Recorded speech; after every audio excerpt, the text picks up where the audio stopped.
നമസ്തേ, പുത്തൻപുലരിയിലേക്ക് എല്ലാ പ്രിയപ്പെട്ട പ്രേക്ഷകർക്കും സ്വാഗതം. ഞാൻ വീണ പ്രസാദ്. നമസ്തേ, ഞാൻ രജനി. ഇന്ന് നമുക്ക് ആശ്വാസത്തിന്റെ ഒരു ദിനം തന്നെയാണ്. ഓരോ ദിവസവും നമ്മൾ പ്ലാൻ ചെയ്യും, നാളത്തെ വാർത്തകൾ എങ്ങനെയായിരിക്കണം, എങ്ങനെയാണ് അടുക്കി പെറുക്കി കൊടുക്കേണ്ടതെന്നൊക്കെ പ്ലാൻ ചെയ്യും. പക്ഷെ ഇന്നലെ പേടിയായിരുന്നു, രാവിലെ വരുന്ന വാർത്ത എന്തായിരിക്കും എന്നുള്ളത്. പക്ഷെ വലിയ ആശ്വാസമുള്ള, സന്തോഷമുള്ള വാർത്തയാണ്. ആ കുട്ടിയെ നമുക്ക് കണ്ടെത്താൻ കഴിഞ്ഞു എന്നുള്ളത്. പ്രധാന വാർത്തകൾ നോക്കാം. തലസ്ഥാനത്ത് നിന്ന് കാണാതായ പെൺകുട്ടിയെ വിശാഖപട്ടണത്ത് കണ്ടെത്തിയത് ട്രെയിൻ ബർത്തിൽ മലയാളി സമാജം പ്രവർത്തകർ. കുട്ടിയെ റെയിൽവേ പോലീസിന് കൈമാറി ഇന്ന് കേരളത്തിലെത്തിക്കും.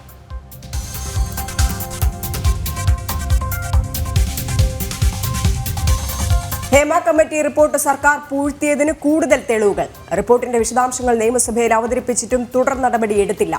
സഭയിൽ അവതരിപ്പിച്ചത് 2020 സാംസ്കാരിക വകുപ്പ് മന്ത്രി AK ബാലൻ.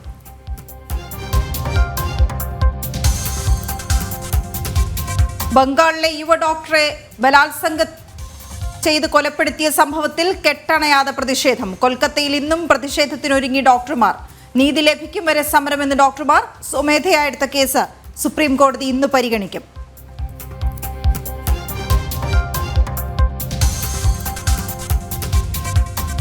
പ്രധാനമന്ത്രി നരേന്ദ്രമോദി ഇന്ന് യുക്രൈനിലേക്ക് യാത്ര തിരിക്കുക. പോളണ്ടിൽ നിന്ന് ട്രെയിൻ മാർഗം. പോളണ്ടിൽ 2 ദിവസത്തെ സന്ദർശനം. ഭാരതീയരുമായി സംവദിച്ചു.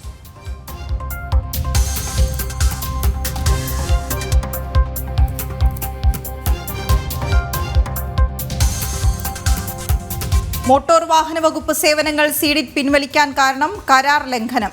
3 മാസം മുൻപേ മുന്നറിയിപ്പ് നൽകി. ജോലിക്കിടെ ജോലിയിൽ നിന്ന് പിരിഞ്ഞു പോകാൻ ജീവനക്കാർക്ക് കത്ത്. സീഡിറ്റിന്റെ ഗുരുതര അനാസ്ഥകളുടെ തെളിവുകൾ ജനം TVക്ക്.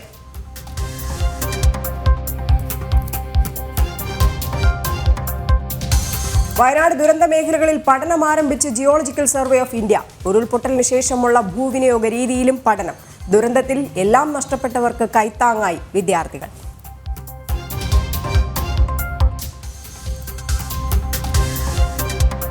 ഇസ്ലാം മതം സ്വീകരിക്കാത്തതിൽ മർദ്ദനം. കുടുംബത്തെ മർദ്ദിച്ച സംഭവം കാസർഗോഡ്. മർദ്ദനമേറ്റത് മഞ്ചേശ്വരം സ്വദേശി അബ്ദുൽ നിസാമുദ്ദീനും ഭാര്യ അഞ്ജലിക്കും. പള്ളിയിൽ വിളിച്ചു വരുത്തി മർദ്ദിച്ചെന്ന് പരാതി.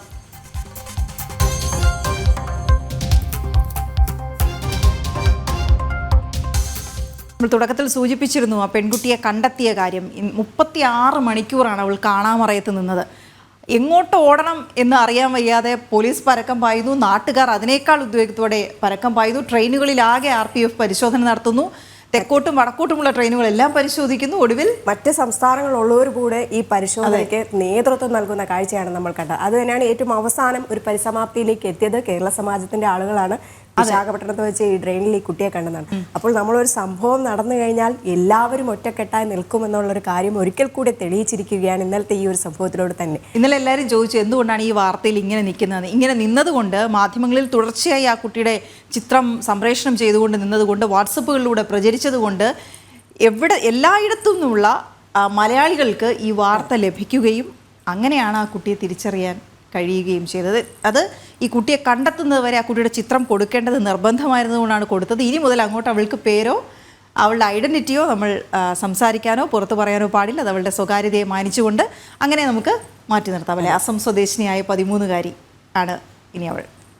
ഓക്കെ, ഏതായാലും ഈ കഴക്കൂട്ടത്ത് നിന്ന് കാണാതായ അസം സ്വദേശിനിയായ 13-കാരി പെൺകുട്ടി ഇന്നലെ വിശാഖപട്ടണത്താണ് കണ്ടെത്തിയത്. ഞാൻ നേരത്തെ സൂചിപ്പിച്ചതുപോലെ 37 മണിക്കൂർ നീണ്ട രാപകലില്ലാതെ ഇന്നലെ രാത്രിയുമൊക്കെ മെനഞ്ഞാന്ന് രാത്രിയുമൊക്കെ തിരച്ചിൽ തന്നെയായിരുന്നു. അതിനുശേഷമാണ് ഈ കുട്ടിയെ കണ്ടെത്തിയിരിക്കുന്നത്. കഴക്കൂട്ടം വനിതാ SIയുടെ നേതൃത്വത്തിലുള്ള പോലീസ് സംഘം രാവിലെ വിശാഖപട്ടണത്തേക്ക് പോകും. ഇപ്പോൾ കുട്ടി RPFന്റെ സംരക്ഷണയിലാണുള്ളത്. കഴക്കൂട്ടം SHOയുടെ സംഘം വിശാഖപട്ടണത്തേക്ക് നേരത്തെ തന്നെ പുറപ്പെട്ടിരുന്നു. കുട്ടി മജിസ്ട്രേറ്റിന് മുന്നിൽ ഹാജരാക്കി മൊഴികൾ രേഖപ്പെടുത്തിയതിനു ശേഷം പോലീസ് വഴിയാണ് ബന്ധുക്കൾക്ക് വിട്ടു നൽകുക. ഇന്നലെ ബന്ധുക്കളുമായിട്ടൊക്കെ ഈ കുട്ടി ഇന്നലെ ഫോണിൽ സംസാരിച്ചു, വീഡിയോ കോളിലൊക്കെ വന്ന് അച്ഛന്റെ മുഖത്ത് കണ്ട സന്തോഷം. നമുക്ക് ഏതായാലും പ്രജിത്ത് മോഹനനും അഖിൽ പാലോട്ടുമുള്ള വിവരങ്ങളുമായി ചേരുന്നുണ്ട്. പ്രജിത്ത്, നമസ്തേ. ഇങ്ങനെ ചിരിച്ചുകൊണ്ട് സംസാരിക്കാൻ കഴിയുമോ എന്ന് സംശയമുണ്ടായിരുന്നു ഇന്നലെ നമ്മൾ ഈ വിഷയത്തെക്കുറിച്ച് ചർച്ച ചെയ്യുമ്പോഴൊക്കെ. എന്നാലും വലിയ സന്തോഷം. ഇതിപ്പോൾ 2-3 കേസുകളായില്ലേ നമുക്ക് ഇത്രയും ഒരുമിച്ച് നിന്നുകൊണ്ട് നമ്മൾ ഒരു ഉദ്യമത്തിൽ പങ്കാളികളാകുന്നതും അതിന് ശുഭവാർത്ത വരുന്നതും. പ്രജിത്ത്, എങ്ങനെയായിരുന്നു ഈ കുട്ടിയെ ഇന്നലെ കണ്ടെത്തി ഈ കുട്ടിയാണെന്ന് തിരിച്ചറിഞ്ഞ് അത് അറിയിച്ച് ആ സമയത്തെ നമ്മുടെ ആ ഒരു 37 മണിക്കൂർ നീണ്ട ടെൻഷൻ എങ്ങനെയാണ് അവസാനിച്ചത്?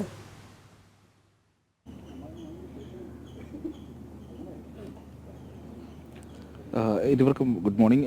അതിലേക്ക് പോകുമ്പോൾ നമ്മൾ കൃത്യമായി പറയേണ്ടത് ചൊവ്വാഴ്ച രാവിലെ 9:30 മുതൽ ഈ കുട്ടിയെ കാണാതായത് മുതൽ പിന്നീട് 4 മണിക്കൂർ വൈകിയാണെങ്കിലും അത് പോലീസിന് വിവരം ലഭിക്കുന്നു. തുടർന്ന് CCTV പരിശോധനകളിലൂടെ പോലീസ് ആദ്യഘട്ടത്തിൽ മുന്നോട്ട് പോകുന്നു. കഴക്കൂട്ടം ഭാഗത്തുള്ള 1-2 CCTV ദൃശ്യങ്ങളാണ് പോലീസിന് ആദ്യം ലഭിക്കുന്നത്. അതിനുശേഷം ഈ കുട്ടി എങ്ങോട്ട് പോയി എന്നുള്ളൊരു കാര്യത്തിലൊരു കൃത്യത ഇട്ടാകാത്ത ഒരു ട്രെയിൽ നഷ്ടപ്പെടുന്ന ഒരു സാഹചര്യം ഉണ്ടായി. പോലീസിൻ്റെ അന്വേഷണം പാലക്കാട് ഭാഗത്തേക്കൊക്കെ പോകുന്നു. അങ്ങനെ വ്യാപകമായി ട്രെയിനുകളിൽ പരിശോധന നടക്കുന്നു, പോലീസ് പരിശോധന നടത്തുന്നു. ഇതിനോടൊപ്പം തന്നെ കേരളത്തിലെ സർവ്വമാധ്യമങ്ങളും ഒരുമിച്ച് ഇതിന് പിന്നാലെ അങ്ങ് തിരിക്കുന്നു. അങ്ങനെ വലിയ രീതിയിൽ വാർത്താ പ്രാധാന്യമൊക്കെ കൈവരുന്നതോടുകൂടി പരിശോധന മറ്റ് സംസ്ഥാനങ്ങളിലേക്ക് വ്യാപിപ്പിക്കണം എന്നുള്ള തീരുമാനത്തിലേക്കൊക്കെ പോലീസ് പോകുന്നു. അതിനിടയിലാണ് ബുധനാഴ്ച പുലർച്ചെയോടെ ഈ നെയ്യാറ്റിൻകര സ്വദേശിനിയായ ഒരു വിദ്യാർത്ഥിനി പകർത്തിയ ഒരു ചിത്രം നിർണായകമാകുന്നത്. കന്യാകുമാരിയിലേക്കുള്ള ട്രെയിനിൽ ഈ 13-കാരി ഉണ്ടായിരുന്നു എന്നുള്ളതിന് വ്യക്തമായ തെളിവുകൾ ലഭിക്കുന്നു. പിന്നീട് അതോടെ വീണ്ടും ഈ അന്വേഷണത്തിന് ഒരു കൃത്യമായ ഒരു പാത കൈവരികയാണ്. പെൺകുട്ടി എവിടെയാണ് എന്നുള്ള കാര്യത്തിൽ അല്ലെങ്കിൽ എങ്ങോട്ട് പോയിരിക്കാം എന്നുള്ള കാര്യത്തിൽ ഒരു വ്യക്തതയില്ലാത്തത് ഏതാണ്ട് മണിക്കൂറുകൾ കഴിയുമ്പോൾ ഈ ചിത്രത്തിലൂടെ കന്യാകുമാരി ഭാഗത്തേക്ക് പെൺകുട്ടി പോയിട്ടുണ്ട് എന്നുള്ള കാര്യത്തിൽ ഒരു വ്യക്തത ലഭിക്കുന്നു. പിന്നീട് നാഗർകോവിലിൽ പെൺകുട്ടി വെള്ളം കുടിക്കാൻ ഇറങ്ങുന്നതിൻ്റെ CCTV ദൃശ്യങ്ങൾ പുറത്തു വരുന്നു. കന്യാകുമാരിയിൽ നിന്ന് ദൃശ്യങ്ങൾ പുറത്തു വരുന്നു. അവിടെ നിന്നാണ് വീണ്ടും ഈ കുട്ടി ചെന്നൈയിൽ ഭാഗത്തേക്ക് പോയിട്ടുണ്ടായിരിക്കാം എന്നുള്ളൊരു തെളിവ് അല്ലെങ്കിൽ ഒരു സാധ്യത തെളിയുന്നത്. അതിനുശേഷം അങ്ങോട്ടേക്ക് പോലീസിന്റെ പരിശോധന പോകുന്നു, RPFന്റെ പരിശോധന ശക്തമാക്കുന്നു. തുടർന്ന് വിശാഖപട്ടണത്തേക്ക് പോയിട്ട് താമ്പരം എക്സ്പ്രസിൽ കുട്ടി ഉണ്ടായിരിക്കാം എന്നുള്ള ഒരു സൂചന ലഭിക്കുകയും മലയാളി സമാജം സംഘടന പോലെയുള്ള സംഘടനകളുടെയൊക്കെ നേതൃത്വത്തിൽ വിവിധ സ്ഥലങ്ങളിൽ ഈ കാര്യത്തിൽ പരിശോധന നടക്കുന്നു. RPF പരിശോധന നടത്തുന്ന ഒടുവിൽ വിശാഖപട്ടണത്തിൽ നിന്ന് ഈ പറഞ്ഞ ട്രെയിനിനുള്ളിൽ ബർത്തിൽ കിടന്നിറങ്ങുന്ന നിലയിൽ ഈ കുട്ടിയെ മലയാളി സമാജം പ്രവർത്തകർ കണ്ടെത്തുന്നു. അങ്ങനെ 37 മണിക്കൂറിനൊടുവിൽ ആശങ്ക ദൂരീകരിക്കപ്പെടുന്നു. കാരണം ഒരു ആൾ മിസ്സിംഗ് ആകുമ്പോൾ, പ്രത്യേകിച്ച് ഒരു പെൺകുട്ടികളൊക്കെ മിസ്സിംഗ് ആകുന്ന സമയത്ത് ആദ്യത്തെ 24 മണിക്കൂർ എന്നൊക്കെ പറയുന്നത് വളരെ നിർണായകമായൊരു ഘട്ടമാണ്. ഇതിനുള്ളിൽ കണ്ടെത്താൻ കഴിയുന്നില്ലെങ്കിൽ പല കുട്ടികളെയും കണ്ടെത്താൻ കഴിയാത്ത സാഹചര്യമൊക്കെ ഉണ്ടാകുന്നത് പലപ്പോഴും നമ്മൾ പറഞ്ഞു കേട്ടിട്ടുള്ളതാണ്, അനുഭവങ്ങളിലൂടെ കണ്ടിട്ടുള്ളതാണ്. അപ്പോൾ അത്രയധികം സമയം വൈകിട്ടും ഈ കുട്ടിയെ കണ്ടെത്താൻ കഴിഞ്ഞതിന് പിന്നിൽ വളരെ വലിയൊരു മനുഷ്യപ്രയത്നത്തിൻ്റെ കഥയുണ്ട്. കാരണം പോലീസാണെങ്കിലും ശരി, ഈ പെൺകുട്ടിയെ മിസ്സായി എന്നറിയുന്നതിൻ്റെ പോലീസിന് വിവരം ലഭിക്കുന്ന സമയം മുതൽ തിരുവനന്തപുരം സിറ്റി പോലീസ് കമ്മീഷണർ അടക്കമുള്ളവർ നേരിട്ട് ഈ വിഷയത്തിൽ അല്ലെങ്കിൽ ഈ കുട്ടിയെ കണ്ടെത്തുന്നതിനുള്ള പരിശോധനകൾക്കൊക്കെ നേതൃത്വം നൽകുന്ന ഒരു സാഹചര്യം ഉണ്ടായിരുന്നു. വലിയ രീതിയിലുള്ള സംയോജിതമായ പ്രവർത്തനം ഉണ്ടാകുന്നു. അതോടൊപ്പം തന്നെ മാധ്യമങ്ങളിലൂടെ ഈ വാർത്തയ്ക്കും ഈ കുട്ടിയെ കാണാതായ വാർത്തയ്ക്ക് നൽകിയൊരു പ്രാധാന്യം, കുട്ടിയുടെ ചിത്രങ്ങൾ ഷെയർ ചെയ്യപ്പെടുന്ന സാഹചര്യം, കുട്ടി പോയിരിക്കാൻ സാധ്യതയുള്ള സ്ഥലങ്ങൾ ഷെയർ ചെയ്യപ്പെടുന്ന ഒരു സാഹചര്യം, അങ്ങനെ വലിയ രീതിയിലുള്ള പ്രാധാന്യം ലഭിക്കുന്നു. അതോടൊപ്പം തന്നെ RPFന്റെ പരിശോധനകൾ നടക്കുന്നു. ഒപ്പം ഈ കുട്ടി പോയിരിക്കാൻ സാധ്യതയുള്ള സ്ഥലത്ത് അല്ലെങ്കിൽ എത്തിപ്പെടാൻ സാധ്യതയുള്ള സ്ഥലങ്ങളിലുള്ള എല്ലാ മലയാളി സംഘടനകളും ഒരുമിച്ചിറങ്ങുന്നു. അങ്ങനെ വലിയ രീതിയിലുള്ള ഒരു മനുഷ്യപ്രയത്നം നടന്നു എന്നുള്ളതാണ് ഇതിലേറ്റവും എനിക്ക് പറയണമെന്ന് തോന്നുന്നതാണ്. കഴിഞ്ഞ ദിവസം നമ്മുടെ കന്യാകുമാരിയിലേക്ക് പോയ ചില മാധ്യമപ്രവർത്തകരൊക്കെ ഇതൊക്കെ തമിഴ്നാട്ടുകാർ ചോദിച്ചൊരു ചോദ്യമുണ്ട്. ഇതെന്നെ സാർ, ഇത് അങ്ങേതാവത് മന്ത്രിയുടെ പൊണ്ണ അങ്ങനെ ഒരു ചോദ്യം അവിടെ ഉണ്ടാകുന്നു. ആ ചോദ്യത്തിന് നമ്മുടെ മാധ്യമപ്രവർത്തകർ നൽകിയ മറുപടി എന്ന് പറയുന്നത്, സാർ ഇത് ഇവിടെ ഇങ്ങനെയൊക്കെയാണ് സാർ എന്ന് മാത്രമാണ്. അതായത് ആ കുട്ടിയെ കണ്ടെത്താൻ ഒരു ഇതര സംസ്ഥാന തൊഴിലാളിയുടെ മകളാണ്, ഇവിടെ കേരളത്തിലേക്ക് വന്നിട്ട് അധിക കാലമായിട്ടില്ല. പക്ഷേ ആ കുട്ടിയെ കണ്ടെത്താനുള്ള ഒരു വലിയ മനുഷ്യപ്രയത്നം ഉണ്ടാകുന്നുണ്ട്. ആ മനുഷ്യപ്രയത്നത്തിന്റെ ഫലമായി തന്നെയാണ് സുരക്ഷിതമായി തന്നെ ഈ 13 വയസ്സുകാരിയെ കണ്ടെത്താൻ കഴിഞ്ഞത്. അമ്മയുമായിട്ടുള്ളൊരു പിണക്കത്തിന്റെ പേരിൽ വീട്ടിൽ നിന്ന് ഇറങ്ങിപ്പോയതാണ്, ആ ദേഷ്യത്തിൽ ഇറങ്ങിപ്പോയതാണ്. കയ്യിലൊരു 50 രൂപ മാത്രം കയ്യിൽ വെച്ചുകൊണ്ട് കുറച്ച് വസ്ത്രങ്ങളും കരുതിക്കൊണ്ട് ഭക്ഷണം പോലും കൃത്യമായി കഴിക്കാതെ റെയിൽവേ സ്റ്റേഷനുകളിൽ നിന്നുള്ള വെള്ളമൊക്കെ കുടിച്ചുകൊണ്ടാണ് ഈ 13-കാരി ഇത്രയും നേരം 37 മണിക്കൂറോളം കേരളത്തിന്റെ മുഴുവൻ ഉറക്കം കെടുത്തി എന്നുള്ളത് തന്നെയാണ് യാഥാർത്ഥ്യം. എന്തായാലും ഈ മലയാളി സമാജം പ്രവർത്തകരോട് ഈ കുട്ടി സംസാരിച്ചോ? അതായത് അവൾക്ക് ഈ ഭാഷ പ്രശ്നം ഉണ്ടായിരുന്നല്ലോ, എങ്കിലും നമുക്ക് അതിശയം തോന്നുന്നു. 13 വയസ്സുള്ളൊരു കുട്ടി പല ട്രെയിനുകൾ മാറിക്കയറി, അതും ടിക്കറ്റ് എടുക്കാതെ ഇങ്ങനെ ആ വിശാഖപട്ടണം വരെ എത്തി എന്ന് പറയുമ്പോൾ എന്താണെങ്കിലും ഈ മലയാളി സമാജം പ്രവർത്തകരോട് കുട്ടി സംസാരിച്ചോ? അവൾ എങ്ങനെയാണ് ഇതുവരെ എത്തിയത്, അവൾ എന്തെങ്കിലും കഴിച്ചിരുന്നോ തുടങ്ങിയ കാര്യങ്ങളൊക്കെ അവൾ സംസാരിക്കാൻ, അവൾക്ക് കമ്മ്യൂണിക്കേറ്റ് ചെയ്യാൻ പറ്റിയിരുന്നോ?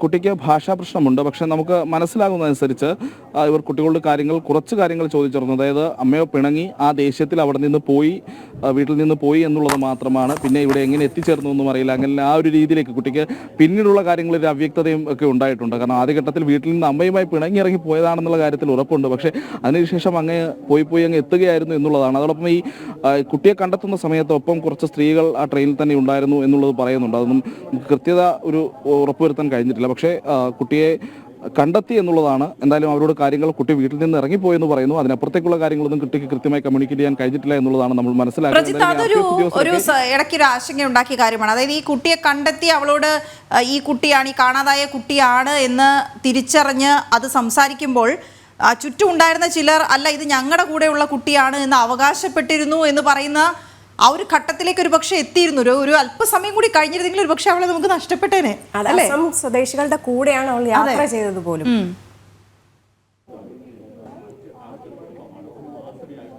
അതാണ് ഞാൻ പറഞ്ഞു വന്നൊരു കാര്യം അതാണ്. കാരണം ഒരു പെൺകുട്ടിയൊക്കെ മിസ്സാകുന്ന സമയത്ത് നമുക്കൊരു ടൈം പീരീഡ് ഉണ്ട്. ആ സമയത്തിനപ്പുറത്തേക്ക് പോകുമ്പോൾ ഈ കുട്ടിയെ തിരിച്ചു കിട്ടാത്തൊരു സാഹചര്യത്തിൽ ഉണ്ടാകാം.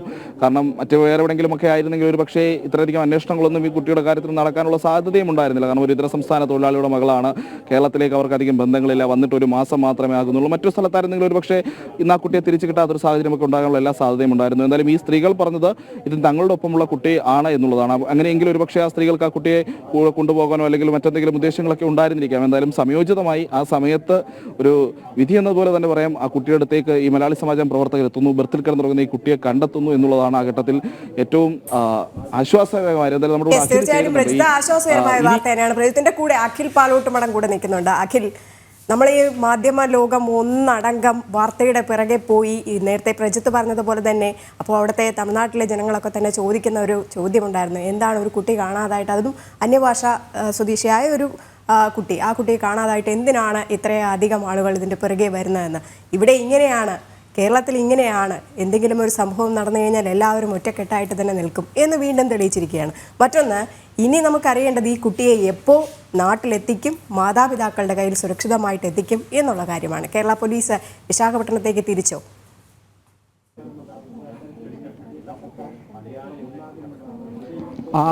രജനി വീണ പ്രയിത്തു പറഞ്ഞു വച്ചിടത്ത് നിന്നാണ് ആരംഭിക്കുന്നത്. അതിലൊരു പ്രധാനപ്പെട്ട മറ്റൊരു കാര്യം കൂടിയുള്ളത്, കഴക്കൂട്ടം പോലീസ് വിശാഖപട്ടണത്തേക്ക് പോയി കഴിഞ്ഞു. പ്രയിത്ത് ഇതിലെ ഒരു പ്രധാനപ്പെട്ട ഒരു കാര്യമുള്ളത് തന്നെ നമ്മുടെ ഇവിടെ RPF സംഘം അവിടെ നിന്ന് ഇനി കുട്ടി RPF ആണ്, റെയിൽവേയിലാണ് കണ്ടെത്തുന്നത്. അപ്പോൾ റെയിൽവേ പോലീസ് അവിടെ നിന്നും അവിടുത്തെ വിശാഖപട്ടണത്തെ പോലീസിനെ ഹാൻഡ് ഓവർ ചെയ്യണം. വിശാഖപട്ടണം പോലീസ് അവിടെ കേസ് രജിസ്റ്റർ ചെയ്യണം. കാരണം ഒരു മിസ്സിംഗ് കേസാണ്. അപ്പോൾ ആ വിശാഖപട്ടണത്ത് ആ കേസ് രജിസ്റ്റർ ചെയ്യണം. അതിനുശേഷം അവിടെ നിന്നും മജിസ്ട്രേറ്റിന് മുമ്പിൽ ഹാജരാക്കണം. അതിനുശേഷം മെഡിക്കൽ എടുക്കണം.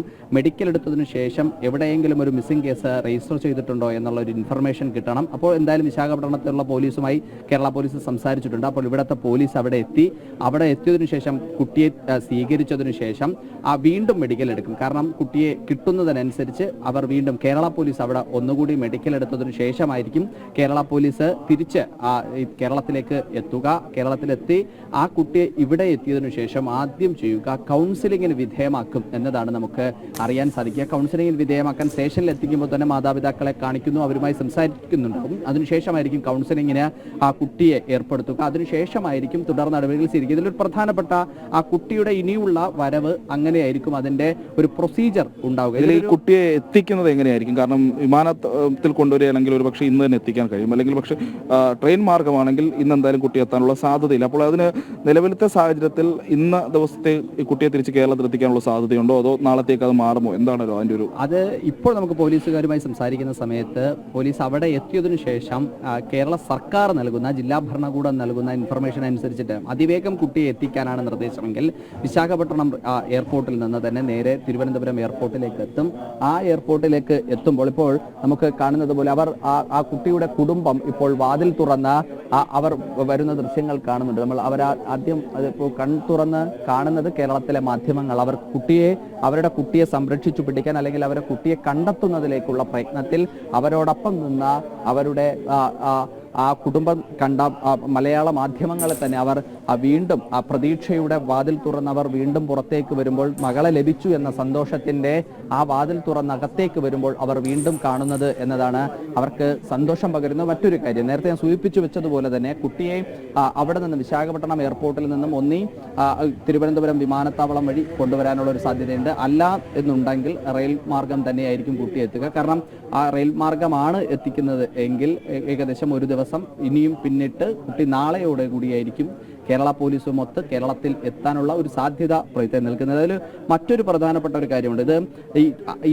അന്യസംസ്ഥാന ഇതര സംസ്ഥാന തൊഴിലാളികളുടെ മക്കൾ കാണാതാവുന്നത് തുടർ കഥയായി മാറുകയാണ്. നമ്മൾ കേരളത്തിൽ പലതവണ ചർച്ച ചെയ്യേണ്ട മാസങ്ങൾക്ക് മുമ്പാണ്, ഏകദേശം ഒരു 2 മാസം മുമ്പാണ് തിരുവനന്തപുരത്ത് തന്നെ തുമ്പയിൽ വേളിയിൽ ഒരു കുട്ടിയെ കാണാതെ പോകുന്നത്. ആ കുട്ടിയെ എവിടെയെന്നറിയാതെ പോലീസ് പരക്കം പായുന്ന ഒരു സ്ഥിതിവിശേഷം ഉണ്ടായിരുന്നു. CCTV ദൃശ്യങ്ങളൊക്കെ തന്നെ പരിശോധിക്കുമ്പോൾ പോലീസ് ഇരുട്ടിൽ തപ്പുന്ന ഒരു കാഴ്ച നമ്മൾ മാസങ്ങൾക്ക് മുമ്പാണ് കാണുന്നത്. അതിനുശേഷം വൈകുന്നേരത്തോട് കുട്ടി ഒരു കുട്ടിക്കാട്ടിൽ നിന്നും അപ്രതീക്ഷിതമായി കിട്ടുന്നു. രാവിലെ മുതൽ പരിശോധന നടത്തിയ മാധ്യമപ്രവർത്തകരെല്ലാം സഞ്ചരിച്ച വഴിയുടെ അരികിൽ നിന്ന് തന്നെ കുട്ടിയെ കിട്ടുന്ന ഒരു സാഹചര്യം ഉണ്ടാകുന്നു. ഈ ഇതര സംസ്ഥാന തൊഴിലാളികൾ കേരളത്തിലെത്തുമ്പോൾ അവർക്ക് ഏതെങ്കിലും തരത്തിലുള്ള രജിസ്ട്രേഷൻ ഉണ്ടോ എന്നതാണ് ഒരു പ്രധാനപ്പെട്ട കാര്യം. അവരുടെ കൂടെ ആരൊക്കെ വരുന്നു, കുടുംബമാണോ വരുന്നത്, അല്ലെങ്കിൽ വരുന്നത് കുട്ടികൾ സ്വന്തമാണോ എന്നുള്ള കാര്യമുണ്ട്. നേരത്തെ പ്രയുക്ത തന്നെ വാർത്തയെ സൂചിപ്പിച്ചതുപോലെ ആസാം സ്വദേശികളോടൊപ്പമാണ് ഈ കുട്ടി യാത്ര ചെയ്യുന്നത്. ആ ട്രെയിനിൽ യാത്ര ചെയ്യുന്ന സമയത്ത് ആ കുട്ടികളുടെ കൂടെ ഉണ്ടായിരുന്നവർ ഇത് ഞങ്ങളുടെ കുട്ടിയാണെന്നൊരു അവകാശവാദം ഉന്നയിക്കുന്നുണ്ട്. അവർ സംസാരിക്കുമ്പോൾ അല്ലെങ്കിൽ ആ കുട്ടിയെ കണ്ടെത്താനെത്തിയ വിശാഖപട്ടണത്തെ മലയാളം സമാജം പ്രവർത്തകർ പറയുമ്പോൾ അവരോട് തർക്കിക്കുകയാണ് ഇത് ഞങ്ങളുടെ കുട്ടിയാണ് എന്നുള്ളത്. പക്ഷെ അവരുടെ കൂടെ കൂടുതൽ ആളുകൾ ഉണ്ടായിരുന്നെങ്കിൽ, അല്ലെങ്കിൽ ഈ പറഞ്ഞ ആളുകൾ കൂടുതൽ പ്രശ്നം ഉണ്ടാക്കാൻ തയ്യാറായിരുന്നെങ്കിൽ ഒരുപക്ഷെ ഇവർക്ക് ഈ പറഞ്ഞ മലയാളി സമാജം പ്രവർത്തകർക്ക് അവിടെ വെച്ച് പ്രശ്നങ്ങൾ നേരിടേണ്ടി വന്നു. കാരണം പ്രശ്നം നേരിടുന്നത് മാത്രമല്ല, ഇപ്പോൾ ആ കുട്ടിയെ എങ്ങനെയാണ് ഹാൻഡ് ഓവർ ചെയ്യുക? കാരണം അവരെ കൂടെയുള്ള അവരുടെ ഭാഷ സംസാരിക്കുന്ന ഒരു കുട്ടിയാണ്. ട്രെയിൻ ആ വിശാഖപട്ടണത്ത് ആ സ്റ്റോപ്പിൽ നിർത്തുന്നത് ഏകദേശം 15 മിനിറ്റ് മാത്രമാണ് ഈ പോകുന്ന ട്രെയിന് അവിടെ വിശാഖപട്ടണത്ത് നിർത്തുന്നത്. അപ്പോൾ ആ 15 മിനിറ്റിനകത്തുണ്ടായ സംഭവങ്ങളാണ് ആ കുട്ടിയുടെ ജീവനോടെ അല്ലെങ്കിൽ ആ കുട്ടിക്ക് തന്നെ തിരിച്ച് സ്വന്തം മാതാപിതാക്കൾ അരികിലേക്ക് എത്താനുള്ള ഒരു സന്ദർഭം ഒരുക്കുന്ന ഒരു സ്ഥിതിവിശേഷമുണ്ട്. ആ മലയാളി സമാജത്തിന്റെ പ്രവർത്തകർ, പിള്ളസാർ അടക്കമുള്ള ആൾക്കാരുടെ സമയോചിതമായിട്ടുള്ള ഇടപെടലാണ് അത്തരത്തിലുള്ള ഒരു കാര്യത്തിലേക്ക് കൊണ്ടെത്തിച്ചത് എന്ന് നമുക്ക് പറയാതിരിക്കാൻ കഴിയില്ല. അവരെ എത്രമാത്രം അഭിനന്ദിച്ചാലും കഴിയില്ല. കാരണം നമ്മളടക്കമുള്ള മാധ്യമപ്രവർത്തകരെല്ലാം തന്നെ ഇന്നലെ മുഴുവൻ ആ സ്ക്രീനിൽ ആ കുട്ടിയുടെ ചിത്രം പ്രദർശിപ്പിച്ചിരുന്നു, ബന്ധപ്പെടാനുള്ള നമ്പർ പ്രദർശിപ്പിച്ചിരുന്നു. അപ്പോൾ അവരുടെ ഇടപെടൽ വലിയ കാര്യത്തോടു കൂടി തന്നെ നമ്മൾ അവരെയും പറയേണ്ട കാര്യമാണ്. പറയുന്നത് ഈ അഖില പറഞ്ഞെടുത്തൊരു കാര്യമുണ്ട്, ആ രജിസ്ട്രേഷൻ നടപടികളെ പറ്റി. അതായത് അന്ന് ഈ കുട്ടിയെ കാണാതാകുന്ന സമയത്ത് സമാനമായ രീതിയിലുള്ള പ്രശ്നങ്ങൾ ഉണ്ടാകുന്നു. ഈ വിഷയത്തിൽ കൂടുതൽ ഭാവാത്മകമായ ഒരു നടപടികൾ ഉണ്ടാകും, രജിസ്ട്രേഷൻ അടക്കമുള്ള കാര്യങ്ങളിലേക്കൊക്കെ സർക്കാർ അല്ലെങ്കിൽ അത്തരം കാര്യങ്ങളിലേക്ക് കൂടുതൽ സജീവമായ ചിന്തകൾ അല്ലെങ്കിൽ ചർച്ചകളൊക്കെ നടത്തും എന്നുള്ളൊരു കാര്യം സർക്കാർ പറഞ്ഞിട്ടുണ്ട്. പക്ഷേ പിന്നീട് അതിനൊരു നടപടി ഉണ്ടായില്ല. പതിവ് പോലെ അത് പകുതിയിൽ വെച്ച് അവസാനിക്കുന്നു. ഇതര സംസ്ഥാന തൊഴിലാളികളെ അതിഥി തൊഴിലാളികൾ എന്നൊക്കെ വിശേഷിപ്പിച്ചതിനപ്പുറത്തേക്ക് അവരുടെ ക്ഷേമ പ്രവർത്തനങ്ങൾക്കോ അവരിൽ ഉള്ള അല്ലെങ്കിൽ അവരുടെ ആരോഗ്യ സംരക്ഷണത്തിനോ അവരുടെ കുട്ടികളുടെ മാനസികാരോഗ്യ സംരക്ഷണത്തിനോ അവരുടെ വിദ്യാഭ്യാസ സംരക്ഷണത്തിനോ ആയിട്ടുള്ള യാതൊരു നടപടികളും സർക്കാരിന്റെ ഭാഗത്തു നിന്നുണ്ടായിട്ടില്ല എന്നുള്ളത് യാഥാർത്ഥ്യമാണ്. ഇപ്പോൾ ഈ നിമിഷം ഈ കുട്ടിയെ കണ്ടെത്താൻ വേണ്ടി പോലീസും RPF-ഉം ഒപ്പം മാധ്യമങ്ങളും ഒക്കെ നടത്തിയ കൂട്ടായ പരിശ്രമമൊക്കെ അവിടെ നിൽക്കുക തന്നെയാണ്. പക്ഷേ ഇത്തരം വിഷയങ്ങൾ, ഒരു കുട്ടിയെ കാണാതാകുന്നു, ആ കുട്ടിയെ തിരിച്ചെത്തുന്നവരെ ഒരു സെൻസേഷണലായ സംഭവം നിൽക്കുന്നു. അതിനുശേഷം പക്ഷേ തുടർ നടപടികൾ അല്ലെങ്കിൽ ഇത്തരം സംഭവങ്ങൾ ഒഴിവാക്കുന്നതിനോ ഇത്തരം വീടുകളിൽ താമസിക്കുന്ന കുട്ടികളുടെ മാനസികാരോഗ്യം സംരക്ഷിക്കുന്നതിനോ അവർക്ക് വേണ്ടിയിട്ടുള്ള അനുകൂല സാഹചര്യങ്ങൾ ഒരുക്കുന്നതിനോ ഒരു നടപടി സംസ്ഥാനത്തിന്റെ ഭാഗത്ത് ഉണ്ടാകുന്നില്ല എന്നുള്ളത് അതിന് ഏറ്റവും വലിയ ഉദാഹരണമാണ് ഒരു കുടുംബം താമസിക്കുന്ന ഒരു വീടാണ്. അന്യസംസ്ഥാന തൊഴിലാളിയാകട്ടെ ആരായാലും ഒരു കുടുംബം താമസിക്കുന്ന വീടാണ്. എങ്ങനെയാണ് ഈ കുടുംബം ഇവിടെ താമസിക്കുന്നത്, ആ കുട്ടികളുടെ പഠനം എങ്ങനെയാണ്, ആ കുട്ടികൾ എങ്ങനെയാണ് ഇവിടെ താമസിക്കുന്നത് എന്നതൊക്കെ. കാരണം നമ്മളെപ്പോഴും പറയുന്ന അവകാശവാദങ്ങളുണ്ട്. ആശാവർക്കർമാർക്ക് നിരന്തരം വീടുകളുമായി ബന്ധപ്പെടുന്നുണ്ട്, അവിടെ ആ മേഖലയിൽ താമസിക്കുന്ന ആൾക്കാരുമായി അവിടുത്തെ തദ്ദേശ സ്വയംഭരണ സ്ഥാപനങ്ങൾ ബന്ധപ്പെടുന്നുണ്ട്. ഏതെങ്കിലും ഇതര സംസ്ഥാന തൊഴിലാളികൾ, അതിഥി തൊഴിലാളികൾ താമസിക്കുന്നുണ്ടെങ്കിൽ അവരുടെ പ്രത്യേകമായ രജിസ്ട്രേഷൻ ആ ഗ്രാമപഞ്ചായത്തോ അല്ലെങ്കിൽ മുനിസിപ്പാലിറ്റി ആയാൽ അത് തദ്ദേശ സ്വയംഭരണ സ്ഥാപനങ്ങൾ കൃത്യമായി അത് രേഖപ്പെടുത്തുന്നുണ്ട്, അത് നോർക്കയിൽ അറിയിക്കുന്നുണ്ട്, അതുപോലെ തന്നെ മറ്റു ഈ സംവിധാനങ്ങളിലൊക്കെ തന്നെ അറിയിക്കുന്നുണ്ട് എന്നൊക്കെ തന്നെ നമ്മളിങ്ങനെ പേപ്പറിൽ പറയുന്നതിനൊഴിച്ച് അതൊരു യാഥാർത്ഥ്യമായി എത്തുന്നില്ല എന്നുള്ളതിനാണ് ഏറ്റവും വലിയ പ്രധാനപ്പെട്ട തെളിവ്. അതിനൊരു സാക്ഷ്യപത്രമാണ് നമ്മൾ ഇതിനു മുമ്പ് ഉണ്ടായ സംഭവങ്ങളിലൊക്കെ തന്നെ വരുന്ന സർക്കാർ സംവിധാനങ്ങൾ. കഴിഞ്ഞ ദിവസം ഇവിടെയും തിരുവനന്തപുരത്തു നിന്നുള്ള മന്ത്രിയായ വി ശിവൻകുട്ടി എത്തുന്ന സമയത്ത് കണ്ടെത്താനുള്ള ശ്രമം നടത്തും, ഊർജിതമായി തന്നെ സർക്കാർ ഇടപെടും എന്നതായിരുന്നു ശിവൻകുട്ടിയുടെ ഭാഗത്തു നിന്ന്. ഇതിനു മുമ്പും 2 മാസം മുമ്പ് തുമ്പയിൽ നിന്ന് ആ കുട്ടിയെ കാണാതെ പോകുന്ന സമയത്ത് അന്നും മന്ത്രി സ്ഥലത്തെത്തിയതിനു ശേഷം ആദ്യം പറഞ്ഞത് പോലീസ് ഊർജിതമായി അന്വേഷിക്കുന്നുണ്ട്. ഏതടിസ്ഥാനത്തിലാണ് അന്വേഷിക്കുന്നത്, എന്തടിസ്ഥാനത്തിലാണ് അന്വേഷിക്കുന്നത്, ഏതൊക്കെ വിവരങ്ങളുടെ അടിസ്ഥാനത്തിലാണ് അന്വേഷിക്കുന്നത് എന്നതാണ് ഇതിലേറ്റവും പ്രധാനമായ ഒരു ചോദ്യമായി അവശേഷിച്ച് നിൽക്കുന്നത് തന്നെ. എന്തായാലും പ്രജിത്ത്, അഖിൽ ഒന്ന് ഇടപെട്ടോട്ടെ. നിങ്ങൾ പറയുന്നത് വളരെ പ്രസക്തമായ ചില കാര്യങ്ങൾ തന്നെയാണ്. പക്ഷേ രാധാകൃഷ്ണൻ വൈകുണ്ഠം ജിയൊക്കെ ചോദിക്കുന്നുണ്ട് അവരുടെ ബാപ്പയും ഉമ്മയും കാണിക്കാൻ കഴിയില്ല, പക്ഷെ അവരോട് നമുക്ക് ചോദിക്കാൻ കഴിയും. ഇന്നലെ രാത്രി അവർ സമാധാനമായി ഉറങ്ങിയിട്ടുണ്ടാകും. അഖിൽ ചോദിക്കൂ അദ്ദേഹത്തോട്. ഇന്നലെ സമാധാനമായി ഉറങ്ങുന്നു, ഇപ്പോൾ കുട്ടിക്ക് വേണ്ടി ഇപ്പോൾ കുട്ടി RPF-ന്റെ സുരക്ഷിത കരങ്ങളിലാണ്. എങ്കിലും അത് എത്തിച്ചേരുന്നത് വരെ ഇന്ന് രാവിലെ അവളോട് ഇനി സംസാരിക്കുന്നുണ്ടോ? അവരോടും ചോദിക്കാം എന്താണ് അവരുടെ ഇപ്പോഴത്തെ മാനസികാവസ്ഥ. कब वापस आएगा वो? आज ले आएगा। आज ले आएगा? किसने बोला आपको? पुलिस बोला। कितने बजे को आपको ये इन्फॉर्मेशन मिला? ये बच्चा मिल गया ऐसा इन्फॉर्मेशन? परटान माने की टाइम नहीं चाहिए। टाइम नहीं पता? नहीं पता। तो आप जो वो वापस आ रहे हैं उसके साथ कोई क्या बोल रहे हो? यस्टरडे फोन में बात करके और क्या बोले आपने? उसको? नहीं बोल रहा है, बच्चा बोल रहा है मैं पूछ रहा हूँ खाना खाया क्यों गया? नहीं मेरा मर्जी से निकल गया रूम से, वो बोल रहा है और कुछ नहीं। अभी बहुत खुश हो गया ना? कुछ है और ज़्यादा टेंशन सब निकला. निकला। അമ്മയാണ് നമ്മുടെ സംസാരിച്ചുകൊണ്ടിരിക്കുന്നത്. ഇപ്പോൾ അമ്മയാണ്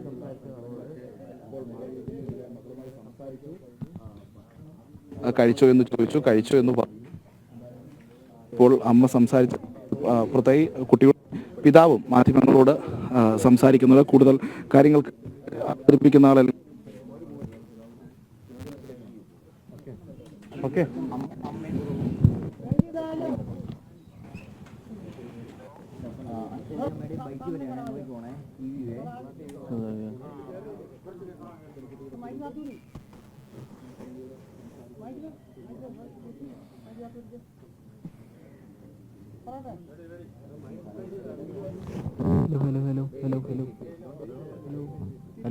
ഹലോ. എന്തായാലും ആശ്വാസത്തിന്റെ ഒരു ദിനം തന്നെയാണ് ഇന്ന്. അത് ആ മാതാപിതാക്കളുടെ രണ്ടുപേരുടെയും മുഖത്ത് നിന്ന് കാണാൻ കഴിയുന്നുണ്ട്, അവരുടെ സംസാരത്തിൽ നിന്ന് കാണാൻ കഴിയുന്നുണ്ട്. ഒരുപാട് സന്തോഷം കേരള പോലീസിനും അതുപോലെ തന്നെ RPFനും അതുപോലെ തന്നെ മറ്റ് എല്ലാ ജനങ്ങൾക്കും, അന്യസംസ്ഥാനത്ത് നിന്നുള്ള അടക്കമുള്ള ജനങ്ങൾക്കും കേരളീയർക്കും എല്ലാവർക്കും അവർ നന്ദി പറയുകയായിരുന്നു നേരത്തെ മാതാവ്. ഇപ്പോൾ പിതാവ് സംസാരിക്കുന്നുണ്ട്. ഒരു ദിവസം 37 മണിക്കൂറിന് ശേഷമാണ് ഈ കുട്ടിയെ കണ്ടെത്തിയെന്നുള്ള വാർത്ത വരുന്നത്. അതുവരെ ആശങ്കാജനകം തന്നെയായിരുന്നു ഇരുവർക്കും. കുട്ടിയെ അടിച്ചു എന്നതിൻ്റെ പേരിലാണ് ഇങ്ങനെ ട്രെയിൻ കയറിപ്പോയത് എന്ന് മാതാവ് പറയുമ്പോഴും വേദനയോടുകൂടിയാണ് ആ അമ്മ ഇന്നലെയൊക്കെ തന്നെ മാധ്യമങ്ങളോട് സംസാരിച്ചത്. എന്നാൽ പിതാവ് സംസാരിക്കാൻ അതിലേക്ക് मीडिया लोग है, सब लोग है, इधर के पब्लिक लोग सब अच्छा है, ज़्यादा हेल्प किया, सब ज़्यादा हेल्प किया, लेकिन मेरा बच्चा तो मिल गया, इसलिए मैं केरलियन आदमी को बहुत धन्यवाद है, थैंक यू। अच्छा है तो मेरा बेटी मिल गया। कब वापस आएगा? तो कोई सूचना मिल गया? नहीं, पुलिस बोल रहे लेके आएगा, आज लेके आएगा, वो बोला आज कुछ नहीं। क्या बोला वो? बोला आज ले आएगा। बेटी बोला घर से चोर क्यों गया?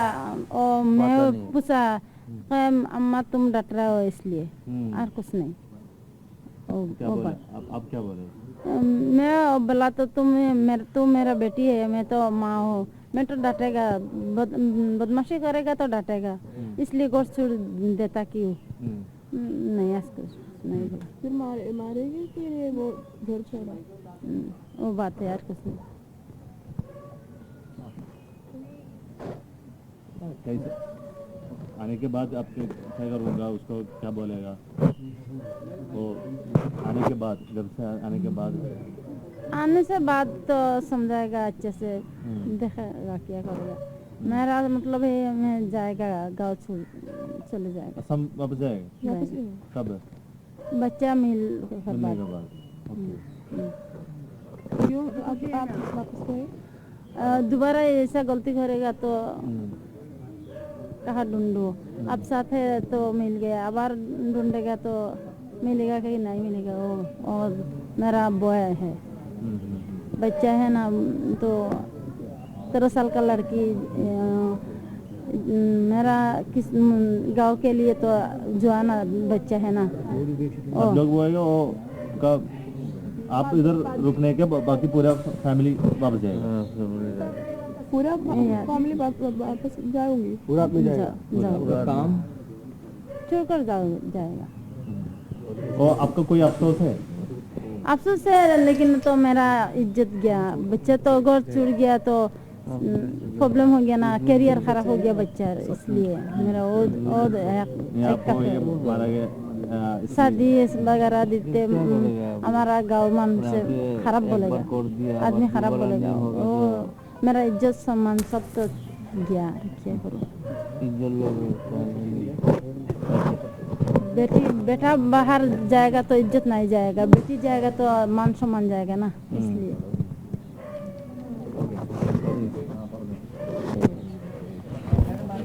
പ്രജിത്ത്, അഖില് മാതാപിതാക്കൾ എന്താണ് ഇപ്പോൾ പറഞ്ഞത്? എനിക്ക് തോന്നുന്നുണ്ട് വളരെ സന്തോഷമുണ്ട് എന്നുള്ളൊരു കാര്യം പറഞ്ഞിട്ടുണ്ടായിരുന്നു. അപ്പം എൻ്റെ കുട്ടിയാണ് എന്ന് വീണ്ടും വീണ്ടും അവർ ആവർത്തിച്ച് പറയുകയാണ്. മറ്റു വാർത്തകളോട് പ്രതികരിക്കാനില്ല എന്നും അവർ പറയുന്ന രീതിയിലാണ് മനസ്സിലായത്.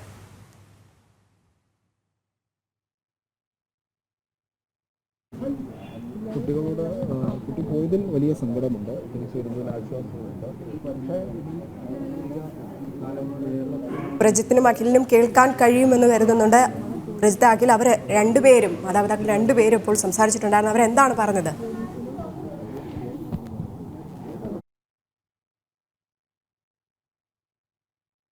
ശരി, എന്തായാലും മാതാപിതാക്കളിൽ അമ്മ പറഞ്ഞത് കുട്ടി പോയതിൽ വലിയ സങ്കടമുണ്ട്, പക്ഷേ കുട്ടിയെ തിരിച്ചു കിട്ടിയതിൽ അതിലേറെ സന്തോഷമുണ്ട് എന്ന് തന്നെയാണ് കുട്ടിയുടെ മാതാപിതാക്കൾ ഇപ്പോൾ നമ്മളോട് പ്രതികരിച്ചത്. ആദ്യം ആ കുട്ടിയുടെ അമ്മ പ്രതികരിച്ചത് നമ്മളോടാണ്. ആ കുട്ടിയുടെ അമ്മ പറയുന്നത് തന്നെ കുട്ടി എൻ്റേതാണ് എന്ന് ആവർത്തിച്ച് ആ കുട്ടിയുടെ അമ്മ പറയുന്നുണ്ട്. എന്തായാലും ആ കുട്ടിയെ തിരിച്ചു കിട്ടിയതിലും കുട്ടിയോട് സംസാരിക്കാൻ കഴിഞ്ഞതിലും സന്തോഷമുണ്ട് എന്ന് തന്നെയാണ് ആ കുട്ടിയുടെ മാതാപിതാക്കൾ ഇപ്പോൾ പ്രതികരിച്ചിട്ടുള്ളത്. കുട്ടിയുടെ അച്ഛനും അമ്മയുമാണ് ഇപ്പോൾ പ്രതികരിച്ചിരിക്കുന്നത്. രജനി.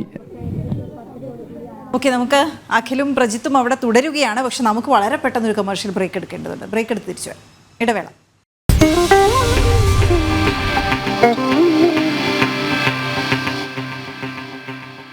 അങ്ങനെ സന്തോഷ വാർത്തയിലാണ് നമ്മൾ ഇന്നലെ അച്ഛനും അമ്മയും ഒക്കെ സംസാരിച്ചത്. അവരും വളരെ സന്തോഷത്തോടെയാണ് സംസാരിച്ചത്. ഇനിയിപ്പോൾ നമുക്ക് എങ്ങനെയാണ് ഈ കുട്ടിയെ കേരളത്തിലേക്ക് കൊണ്ടുവരുന്ന എന്നുള്ള വിവരങ്ങൾ കൂടി അറിയേണ്ടത്. വളരെ പെട്ടെന്ന് നമുക്ക് രാജീവിലേക്ക് പോകാം. രാജീവ്, എങ്ങനെയാണ് കുട്ടിയെ കൊണ്ടുവരുന്നത്? നമ്മുടെ ഇവിടെ നിന്നുള്ള പോലീസ് സംഘം അങ്ങോട്ടേക്ക് പുറപ്പെട്ടു എന്ന് കേൾക്കുന്നു, ഒരു സംഘം, മറ്റൊരു സംഘം പോകാനിരിക്കുന്നു എന്ന് കേൾക്കുന്നു. എങ്ങനെയാണ് കൊണ്ടുവരുന്നത്? അതിനുള്ള ചില നിയമ നടപടിക്രമങ്ങൾ കൂടി ഉണ്ടല്ലോ, അതൊക്കെ എങ്ങനെയാണ്?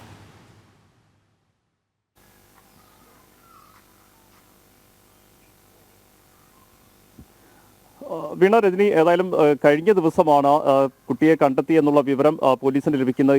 ഉടനെ തന്നെ പോലീസ് ഇതുമായി ബന്ധപ്പെട്ട നടപടിക്രമങ്ങൾ ആരംഭിച്ചിരുന്നു. ചെന്നൈയിലേക്ക് ഒരു പ്രത്യേക പോലീസ് സംഘം പോയിരുന്നു. കാരണം ചെന്നൈ കേന്ദ്രീകരിച്ചുകൊണ്ട് പരിശോധന റെയിൽവേ പോലീസിന്റെ നേതൃത്വത്തിൽ നടക്കുകയും കുട്ടി ചെന്നൈയിലുണ്ടെന്നുള്ള സ്ഥിരീകരണം വന്നപ്പോൾ തന്നെ കേരള പോലീസിന്റെ ഒരു സംഘം ചെന്നൈയിലേക്ക് പോയിരുന്നു. ഈ സംഘത്തോട് വിശാഖപട്ടണത്തേക്ക് പോകാനുള്ള നിർദ്ദേശം കഴിഞ്ഞ ദിവസം തന്നെ തിരുവനന്തപുരം സിറ്റി പോലീസ് കമ്മീഷണർ നൽകിയതാണ്. പക്ഷേ ഈ സംഘത്തിന് വിശാഖപട്ടണത്തേക്ക് എത്താൻ കഴിഞ്ഞില്ല. കാരണം അവിടെ നിന്ന് ട്രെയിൻ ടിക്കറ്റ് ഉൾപ്പെടെ ലഭിച്ചില്ല എന്നാണ് നമുക്ക് മനസ്സിലാക്കാൻ കഴിയുന്നത്. മാത്രമല്ല വാറന്റ് ഉൾപ്പെടെ അവിടേക്ക് ആന്ധ്രയിലേക്ക് എത്തിക്കേണ്ടി വരും.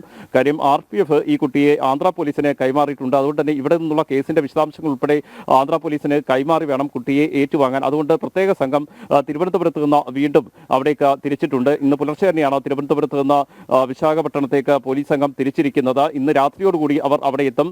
തുടർന്ന് നടപടിക്രമങ്ങൾ പൂർത്തിയാക്കി നാളെ തന്നെ കുട്ടിയെ തിരുവനന്തപുരത്തേക്ക് എത്തിക്കാനുള്ള ക്രമീകരണങ്ങളാണ് പോലീസിന്റെ ഭാഗത്ത് നിന്ന് നടക്കുന്നത്. ആന്ധ്ര പോലീസുമായി നിരന്തരം തിരുവനന്തപുരം പോലീസ് ബന്ധപ്പെടുന്നുണ്ട്. ഇപ്പോൾ ആന്ധ്ര പോലീസിന്റെ കസ്റ്റഡിയിലാണ് കുട്ടി ഉള്ളതെന്നാണ് പോലീസ് അറിയിച്ചിരിക്കുന്നത്. അവിടെയുള്ള നടപടിക്രമങ്ങൾ പൂർത്തിയാക്കി കുട്ടിയെ ഒരുപക്ഷെ കോടതിയിൽ ഹാജരാക്കിയതിനു ശേഷം കേരള പോലീസ് ഏറ്റുവാങ്ങും. ഇവിടെ പരാതി ലഭിച്ചതിന്റെ വിശദാംശങ്ങൾ ഉൾപ്പെടെ ആന്ധ്ര പോലീസിനെ ധരിപ്പിച്ചിട്ടുണ്ട്. ഈ വിഷയം ഏതായാലും ആന്ധ്ര പോലീസിന്റെ പക്കലും അയച്ചു നൽകിയെന്നാണ് അല്പസമയം മുമ്പ് തിരുവനന്തപുരം സിറ്റി പോലീസ് കമ്മീഷണർ നമ്മളെ അറിയിച്ചിരിക്കുന്നത്. അങ്ങനെയെങ്കിൽ ഇന്ന് രാത്രിയോടുകൂടി എത്തുന്ന സംഘം നാളെ തന്നെ നടപടിക്രമങ്ങൾ പൂർത്തിയാക്കി കുട്ടിയുമായി തിരികെ മടങ്ങാനുള്ള സാധ്യതയാണ് നിലനിൽക്കുന്നത്. നാളെ രാത്രിയോടുകൂടി കുട്ടിയെ തിരുവനന്തപുരത്ത് എത്തിക്കുമെന്നാണ് പോലീസ് നിലവിൽ അറിയിച്ചിരിക്കുന്നത്. ഏതായാലും വളരെ ആശങ്ക നിറഞ്ഞ ഒരു സാഹചര്യത്തിലൂടെയായിരുന്നു കടന്നുപോയിക്കൊണ്ടിരുന്നതെങ്കിൽ കഴിഞ്ഞ ദിവസം കുട്ടിയെ കണ്ടെത്തിയത് വലിയ സന്തോഷം നൽകുന്ന സാഹചര്യം തന്നെയാണ്. കേരള പോലീസ് ആയാലും കഴിഞ്ഞ കുറേ മണിക്കൂറുകളായി വലിയ തെരച്ചിൽ തന്നെയായിരുന്നു കുട്ടിക്കായി നടത്തിയിരുന്നത്. അത് കന്യാകുമാരി കേന്ദ്രീകരിച്ചായിരുന്നു ആദ്യം തെരച്ചിൽ നടത്തിയെങ്കിൽ പിന്നീട് കുട്ടി കന്യാകുമാരിയിൽ നിന്ന് മറ്റൊരു ട്രെയിനിൽ ചെന്നൈയിലേക്ക് എത്തിയതായുള്ള വിവരം ലഭിക്കുന്നു. ചെന്നൈ എഗ്മോറിലേക്ക് കുട്ടി എത്തിയെന്ന് CCTV ദൃശ്യങ്ങൾ ഉൾപ്പെടെ പരിശോധിച്ചുകൊണ്ടായിരുന്നു സ്ഥിരീകരണത്തിലേക്ക് എത്തിയത്. പിന്നീട് ചെന്നൈ കേന്ദ്രീകരിച്ചുള്ള ആ പരിശോധനയും അതിനെ തുടർന്നാണ് കുട്ടി ഈ മറ്റൊരു ട്രെയിനിൽ ആന്ധ്രയിലേക്ക് നീങ്ങി എന്നുള്ള വിവരം ലഭിച്ചത്. ഇതിനെ തുടർന്ന് റെയിൽവേ IG ഉൾപ്പെടെ കഴിഞ്ഞ ദിവസം തിരുവനന്തപുരം സിറ്റി പോലീസ് കാണാനില്ല എന്നുള്ള ഒരു വിവരം അറിഞ്ഞ ആ സമയം മുതൽ തന്നെ പോലീസ് അലർട്ടായിരുന്നു. അതുപോലെ തന്നെ ജനങ്ങൾ എല്ലാവരും ഒരേ രീതിക്ക് കൈകോർത്തത് കൊണ്ട് തന്നെയാണ് ഈ കുട്ടിയെ കണ്ടെത്താൻ കഴിഞ്ഞത്. എന്തായാലും ആശങ്കയ്ക്കൊടുവിൽ ആശ്വാസകരമായ ഒരു വാർത്ത തന്നെയാണ് എത്തിയിരിക്കുന്നത്. ഇന്ന് തന്നെ എന്തായാലും ഈ മക്കളോട് പറയാനുള്ളത്, നിങ്ങൾക്ക് വീട്ടിൽ കിട്ടുന്നത്ര സുരക്ഷിതത്വം വേറെ എവിടെയും കിട്ടില്ല. അതുകൊണ്ട് പുറത്തേക്ക് നിങ്ങൾ പോകരുത് എന്ത് സാഹചര്യത്തിലും. ഇനി വീടിനുള്ളിൽ നിങ്ങൾക്ക് എന്തെങ്കിലും പ്രശ്നങ്ങൾ ഉണ്ട് എങ്കിൽ ചൈൽഡ് ലൈൻ നമ്പർ 1098 അല്ലേ, ചൈൽഡ് ലൈൻ നമ്പറിൽ നിങ്ങൾ കോൺടാക്ട് ചെയ്യുക. അല്ലെങ്കിൽ 100 പോലീസിനെ വിളിക്കുക. എൻ്റെ വീട്ടിൽ ഇങ്ങനെ ചില പ്രശ്നങ്ങളുണ്ട് എന്ന് അവരോട് പറയും. നിങ്ങളുടെ കയ്യിലൊക്കെ ഫോൺ ഉണ്ടെന്നും ഫോൺ ഉപയോഗിക്കാൻ അറിയാമെന്നും ഞങ്ങൾക്ക് നന്നായി അറിയാം. അല്ലെങ്കിൽ പുറത്തിറങ്ങിക്കഴിഞ്ഞാൽ ആദ്യം കാണുന്ന ആളിൽ നിന്ന് ഫോൺ വാങ്ങിച്ച് അത് ആവശ്യപ്പെടുക. വേറെ എവിടേക്കും പോകരുത് മക്കളെ എന്ന് മാത്രമേ ഇപ്പോൾ അതുപോലെ പറയാനുള്ളൂ. മാതാപിതാക്കളോട് പറയാനുള്ളത് സ്നേഹവും കരുതലുമാണ് തങ്ങളുടെ കുട്ടികൾക്ക് കൊടുക്കാനുള്ളത്.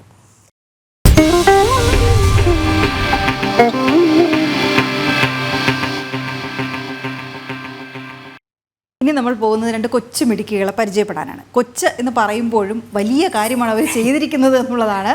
ചെറിയ പ്രായത്തിൽ തന്നെ പുസ്തകം എഴുതി പ്രകാശനം ചെയ്യാൻ ഒരുങ്ങുകയാണ് അവർ. സഹോദരിമാരാണ്.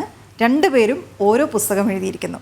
2 പേരും പ്രതിരോധ വിദഗ്ധൻ കേണൽ എസ് ഡിന്നിയുടെ മക്കളാണ് ഈ 2 പേരും, ഗംഗയും ഗൗരിയും. അവർ 2 പേരും ഞാൻ മനസ്സിലാക്കുന്നതനുസരിച്ച് നമുക്ക് ചോദിക്കാം. അവർ അതിഥിയായി ചേരുന്നുണ്ട് നമ്മോടൊപ്പം. ഒരാൾ 8ാം ക്ലാസ്സിലും ഒരാൾ +2-നുമാണ് പഠിക്കുന്നത് മനസ്സിലാക്കുന്നത്. അതായത് അവർ 2 വർഷം മുൻപാണ് ഈ പുസ്തകം എഴുതി തുടങ്ങിയത്. അതിൻ്റെ പ്രകാശനം നാളെയാണ്. കൊല്ലത്ത് ബംഗാൾ ഗവർണർ CV ആനന്ദബോസാണ് ഈ പുസ്തകം പ്രകാശനം നിർവഹിക്കുക. അപ്പോൾ അവരുടെ വിശേഷങ്ങളും ആ പുസ്തകത്തിൻ്റെ വിശേഷങ്ങളുമാണ് നമ്മളിന്ന് തത്സമയം നിങ്ങളെ പരിചയപ്പെടുത്താൻ പോകുന്നത്. നമ്മുടെ നിരവധി പ്രേക്ഷകർ കമൻറ്റുമായി നമ്മോടൊപ്പം വരുന്നുമുണ്ട്. ഈ അതിഥികളുടെ കാര്യം നമ്മൾ നേരത്തെ പറഞ്ഞിരുന്നില്ല. അത് ഞാൻ നേരത്തെ തന്നെ സൂചിപ്പിച്ചതുപോലെ ഇന്നലത്തെ ഒരു സാഹചര്യത്തിൽ എങ്ങനെയാണ് നമുക്ക് ഇവരിലേക്കൊക്കെ പോകാൻ കഴിയുമോ എന്നുള്ളൊരു ആശങ്ക നമുക്കുണ്ടായിരുന്നു. പക്ഷേ ഭാഗ്യവശാൽ നമുക്ക് അതൊക്കെ തന്നെ മാറിക്കിട്ടി. അപ്പോൾ ആ പ്രേക്ഷകരുടെ കമൻറ്റുകൾ നമുക്കൊന്ന് നോക്കി പോവുകയാണ് എങ്കിൽ ഈ ഇവരുടെ വിവരം തേടാത്തതിനെക്കുറിച്ച് നേരത്തെ പ്രജിത്തും അഖിലും സംസാരിച്ചല്ലോ. അതിനെക്കുറിച്ചൊക്കെ പ്രേക്ഷകരും സംസാരിക്കുന്നുണ്ട്. ഈ കാണാതായ കുട്ടിയുടെ കാര്യം പറയുമ്പോൾ മറ്റ് സംസ്ഥാനങ്ങളിൽ നിന്ന് ഇവിടെ വന്ന് താമസിക്കുന്ന ആളുകളുടെ ഡീറ്റെയിൽസ് എടുക്കാൻ സർക്കാർ പലപ്പോഴും ഇങ്ങനെയുള്ള അപകടങ്ങൾ ഉണ്ടാകുമ്പോൾ അല്ലെങ്കിൽ ഇത്തരമുള്ള സംഭവങ്ങൾ ഉണ്ടാകുമ്പോൾ വേണ്ടി മാത്രമായിട്ട് ഒതുങ്ങുകയാണ് ചെയ്യുന്നത്. നമ്മൾ ആലുവയിലെ ഒരു സംഭവം കണ്ടിട്ടുണ്ടായിരുന്നു, കൊലപാതകം. അതിനുശേഷം ഏറ്റവും അവസാനം തന്നെ നമ്മൾ ഈ തിരുവനന്തപുരത്ത് ചാക്കയിൽ നിന്ന് കുട്ടിയെ കാണാതായി. ഈ ചാക്കയിലെ കുട്ടിയുടെ കാര്യത്തിൽ പക്ഷേ നാടോടി കുട്ടിയായതുകൊണ്ട് തന്നെ അതിന് നമുക്ക് കൃത്യമായി അതിൻ്റെ ഒരു അഡ്രസ്സും മറ്റു കാര്യങ്ങളൊന്നും സൂക്ഷിക്കാൻ കഴിയില്ല എന്നൊരു ന്യായീകരണം പറയാം. പക്ഷേ ഇതുപോലെ വീടെടുത്ത് താമസിക്കുമ്പോൾ അവരുടെ വിവരങ്ങൾ നമുക്കറിയാം. ഈ വയനാട് പ്രശ്നമുണ്ടായപ്പോൾ പോലും, ഉരുൾപൊട്ടൽ ഉണ്ടായപ്പോൾ പോലും പലരെയും നമ്മൾ കിട്ടിക്കഴിഞ്ഞപ്പോൾ അവരുടെ ബോഡി കിട്ടിക്കഴിയുമ്പോഴാണ് അവരിങ്ങനെ ഇവിടെ താമസിച്ചിരുന്നവരാണ് എന്ന് മനസ്സിലാകുന്ന നേപ്പാൾ സ്വദേശികളുമൊക്കെ അക്കാര്യത്തിൽ ഉണ്ടായിരുന്നു എന്നുള്ളതാണ് നമുക്ക് മനസ്സിലാക്കാൻ കഴിയുന്നത്. അപ്പോൾ അതിൻ്റെയൊക്കെ ഒരു കണക്കെടുപ്പാണ് അത്യാവശ്യം വേണ്ടത് എന്നുള്ളത്. നമ്മുടെ നാട്ടിൽ വന്ന് താമസിക്കുന്ന ആളുകൾ ആരാണ് എന്നുള്ളത് ഈ വീട് വാടകയ്ക്ക് കൊടുക്കുന്നവരെങ്കിലും അത് വാങ്ങിച്ചു വയ്ക്കണമെന്ന് പറയാറുണ്ട്. പക്ഷേ അതിനേക്കാൾ ഉപരി സർക്കാരിൻ്റെ കയ്യിലൊരു കണക്കുണ്ടാവണം. സർക്കാരിൻ്റെ കയ്യിൽ ആ കണക്കില്ലാതെ പോകുമ്പോഴാണ് പലരും ഇവരാരാണ്, എന്താണ് ഇവരുടെ രീതികൾ, എന്താണ് ഇവരെങ്ങോട്ട് പോകാൻ ഇതൊന്നും നമുക്കറിയില്ല. തൊട്ടപ്പുറം ഇപ്പുറം താമസിക്കുന്ന ആളുകൾക്ക് പോലും ഈ ഭാഷയുടെ പ്രശ്നം കൊണ്ട് പലപ്പോഴും അറിയാൻ കഴിയാത്ത സാഹചര്യമുണ്ട്. ഏതായാലും വയനാട്ടിലെ കാര്യങ്ങൾ കൂടി പറയണേ എന്ന് പ്രേക്ഷകർ പറയുന്നുണ്ട്. തീർച്ചയായും എല്ലാ വാർത്തകളും നമ്മൾ ഉൾപ്പെടുത്തിയിട്ടുണ്ട്. നമ്മൾ 2 കൊച്ചു മിടുക്കികളെ കാത്തിരിക്കുന്നതായതുകൊണ്ടാണ് ചെറിയൊരു ഡിലേ ആ വാർത്തകളിലേക്ക് പോകാൻ വേണ്ടി വന്നത്. ഞാൻ മനസ്സിലാക്കുന്നതനുസരിച്ചാണെങ്കിൽ അവർ തയ്യാറാകുന്നതേ ഉള്ളൂ. കുഴപ്പമില്ല. ഈ കുട്ടിയുടെ കാര്യം പറയുമ്പോൾ തന്നെ ബബിതയാണ് ഈ ട്രെയിനിൽ യാത്ര ചെയ്തത്. അതൊക്കെ തന്നെ നമുക്ക് പറയേണ്ടതുണ്ട്. നമ്മൾ അതിഥികളിലേക്ക് പോകാം അല്ലേ? ഓക്കെ. ഹലോ, നമസ്തേ, ഗുഡ് മോർണിംഗ്. 2 മിടുക്കി കുട്ടികളാണ് പ്രേക്ഷകർക്ക് മുന്നിൽ ഇരിക്കുന്നത്. ഇവർ രണ്ടുപേരും ചേർന്നല്ല, രണ്ടുപേരും അവരവരുടേതായ രീതിയിൽ 2 നോവലുകൾ എഴുതിയവരാണ്. നമുക്ക് ആദ്യം ഗംഗയോട് ചോദിക്കാം. ഗംഗ, എന്താണ് ഗംഗയുടെ പുസ്തകത്തിൽ പറയുന്നത്? സസ്പെൻസ് ഉണ്ടെങ്കിൽ പുറത്ത് വിടണ്ട.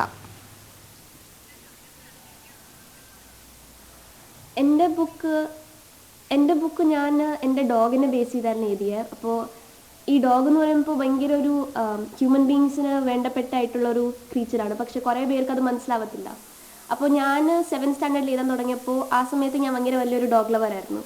അപ്പോൾ ഞാൻ എങ്ങനെയാണോ ഈ ലോകത്ത് ഡോഗ്സിനെ പ്രൊട്ടക്റ്റ് ചെയ്യണം, ഡോഗ്സിനെ സ്നേഹിക്കണം എന്ന മെസ്സേജ് ഞാൻ എങ്ങനെ ലോകത്ത് കൊണ്ട് കൺവേ ചെയ്യാൻ പറ്റുമെന്ന് ഞാൻ നോക്കിയപ്പോൾ എനിക്ക് ബുക്സ് വായിക്കാനും എഴുതാനും ഭയങ്കര ഇഷ്ടമായിരുന്നു കൊച്ചിലെ തൊട്ടേ. അപ്പോൾ ബുക്കിൻ്റെ രീതിയിൽ ഞാനത് ആ മെസ്സേജ് എൻ്റെ കൺവേ ചെയ്യാൻ നോക്കി.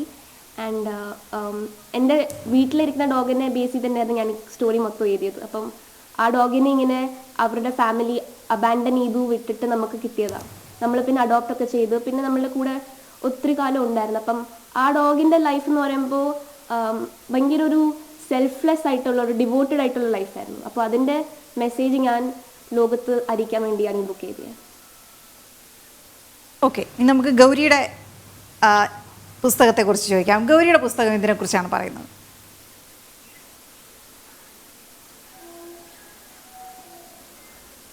മാം എൻ്റെ പുസ്തകം ഞാൻ ആക്ച്വലി എഴുതാൻ തുടങ്ങിയ കോവിഡിൻ്റെ സമയത്തായിരുന്നു. അപ്പോൾ കോവിഡിൽ എല്ലാ സ്ഥലത്തും ഭയങ്കര ഡിപ്രസിങ് ന്യൂസ് ആയിരുന്നു, ലോക്ക്ഡൗൺ ആയിരുന്നു, പഠിക്കാൻ കുറേ ഉണ്ടായിരുന്നു. ഞാൻ അന്ന് 10th ബോർഡ് എക്സാം എഴുതുന്ന സമയമാണ്. അപ്പം എനിക്കൊരു എസ്കേപ്പ് വേണമായിരുന്നു. എനിക്ക് ഈ നമ്മളുടെ നോർമൽ ലോകം, ഡിവൈസും ഓൺലൈൻ ക്ലാസ്സസ് ഒക്കെ കൈൻഡ് ഓഫ് മടുത്തു പോയിരുന്നു. അപ്പം ഞാൻ എഴുതാൻ തുടങ്ങിയ നോവലാണ് ഇത്. ആക്ച്വലി ഒരു ഫാൻറ്റസി നോവലാണ്. ഒരു എയ്ഡൻ ഫോറസ്റ്റ് എന്ന് പറഞ്ഞൊരു ബോയുടെ കുറിച്ചാണ്. ആ കുട്ടി തൻ്റെ സുരക്ഷയ്ക്കായിട്ട് ആ കുട്ടിയുടെ അമ്മൂമ്മ ആ കുട്ടി വേറൊരു ലോകത്തേക്ക് അയക്കുന്നു. ആ ലോകത്ത് പോയിട്ട് ആ കുട്ടി എങ്ങനെ ഫ്രണ്ട്സിൻ്റെ കൂടെ പുതിയ അഡ്വെഞ്ചേഴ്സിൽ പോകുന്നു, എങ്ങനെ എല്ലാ എനിമീസിനെയും ഫേസ് ചെയ്യുന്നു, അതിനെ കുറിച്ചുള്ള ഒരു നോവലാണ് മാം. ശരി, ഇപ്പോൾ സ്കൂളിൽ പോകാൻ യൂണിഫോം ഒക്കെ ഇട്ട് ഇരിക്കുകയാണ്. അപ്പോൾ ഈ പുസ്തകം എഴുതുന്നതിന് മുൻപ് അച്ഛനൊരു പ്രതിരോധ വിദഗ്ധൻ കേണൽ എസ് ദിന്നിയുടെ മക്കളാണ് എന്നുകൂടെ നമ്മൾ ജനം ടി വിയിലൂടെ പറയേണ്ടിയിരിക്കുന്നു, ഈ 2 കൊച്ചു മിടുക്കികൾ. അപ്പോൾ അച്ഛൻ്റെയും അമ്മയുടെയും ഒരു പ്രോത്സാഹനം, ഒപ്പം മറ്റ് ഫ്രണ്ട്സ്, ടീച്ചേഴ്സ്, ഇതൊക്കെ എങ്ങനെയായിരുന്നു രണ്ടുപേരുടെ?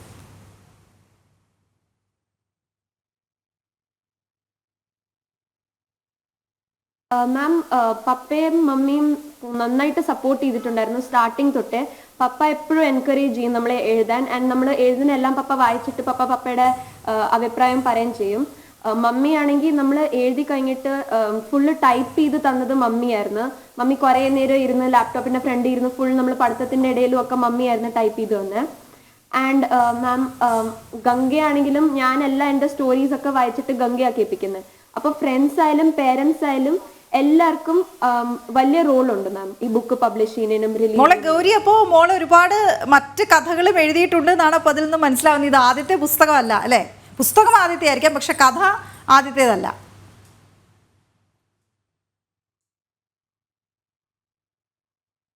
യെസ് മാം, ഞാനും ഗംഗയും എപ്പോഴും ഇങ്ങനെ ഷോർട്ട് സ്റ്റോറീസും പോയംസും ഒക്കെ എഴുതും. പക്ഷെ നോവലായിട്ട് നമ്മൾ രണ്ടുപേരുടെ ഇത് ആദ്യത്തെ. നിങ്ങളുടെ വായിൽ നിന്ന് തന്നെ ഈ പുസ്തകത്തിൻ്റെ പേര് ആളുകൾക്ക് കേൾക്കണം എന്നുള്ളൊരാഗ്രഹമുണ്ട്. 2 കൊച്ചു മിടുക്കികളാണ്. അപ്പോൾ ആ പുസ്തകം എങ്ങനെയാണ് അതിൻ്റെ പേരുകൾ എന്നുകൂടെ 2 പേര് പറയണം. ഇംഗ്ലീഷിലാണ്.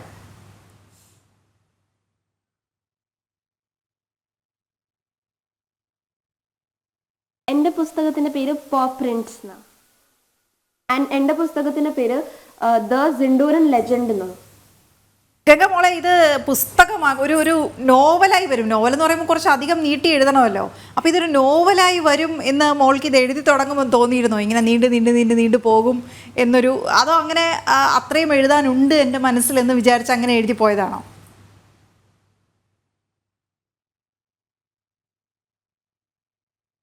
അത്രയും എഴുതാൻ ഉണ്ടെന്ന് എനിക്ക് അറിയായിരുന്നു. എന്ന് പറഞ്ഞാൽ ഞാൻ എഴുതാൻ തുടങ്ങുന്ന മുമ്പ് തൊട്ടേ ഞാൻ ഓത്തേഴ്സ് പ്രൊഫഷണലായിട്ട് എങ്ങനെയാണോ എഴുതുന്നത് അതുപോലെയാണ് ഞാൻ എഴുതിയത്. ആക്ച്വലി ആദ്യം ചേച്ചി ഇങ്ങനെ ബുക്ക് എഴുതാൻ തുടങ്ങിയപ്പോൾ ആ എക്സൈറ്റ്മെൻറ്റിൽ ഞാനും എഴുതാമെന്ന് വിചാരിച്ചപ്പോൾ എനിക്ക് ഈ സ്റ്റോറി ഐഡിയ കിട്ടി. അപ്പോൾ ഞാൻ മൊത്തം പ്ലോട്ട് ആദ്യം ഉണ്ടാക്കി, പിന്നെ അത് ഓരോന്ന് ഡ്രാഫ്റ്റായി എഴുതി, അങ്ങനെ ഫുൾ പ്രൊഫഷണൽ രീതിയിൽ ചെയ്യാൻ നോക്കി, മാക്സിമം ട്രൈ ചെയ്തു. അപ്പോൾ എനിക്ക് ആദ്യമേ തന്നെ അറിയാമായിരുന്നു ഈ ഒരു ലൈഫ് സ്റ്റോറി ഞാൻ ആ ഡോഗിൻ്റെ എഴുതുമ്പോൾ അതെന്തായാലും ഒരു ബുക്കാവും. ആൻഡ് ആ ബുക്കിൻ്റെ സ്റ്റോറി ലൈൻ എന്ന് പറയുമ്പോൾ അത് ഒരു ബയോഗ്രഫി എന്ന് തന്നെ പറയാമെന്ന് പറഞ്ഞാൽ അതൊരു ട്രൂ ലൈഫ് ബേസ്ഡ് സ്റ്റോറിയാണ്. അപ്പം എഴുതാൻ തുടങ്ങുമ്പോൾ തൊട്ടേ എനിക്ക് അറിയാമായിരുന്നു ഇതൊരു ബുക്കാവും.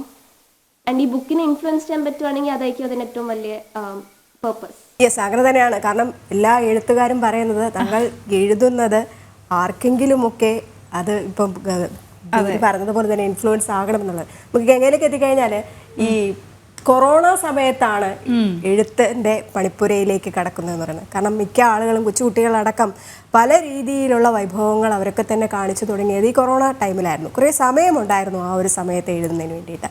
ഇപ്പോൾ ഈ ഒരു പുസ്തകത്തിൻ്റെ തീം എന്താണ് എന്നുള്ളൊരു കാര്യം കൃത്യമായിട്ട് നിങ്ങൾ പറയുകയും ചെയ്തു. ഏതാണ് ഇതിലേക്ക് എത്തിപ്പെടാനുള്ളൊരു കാരണം കൂടി?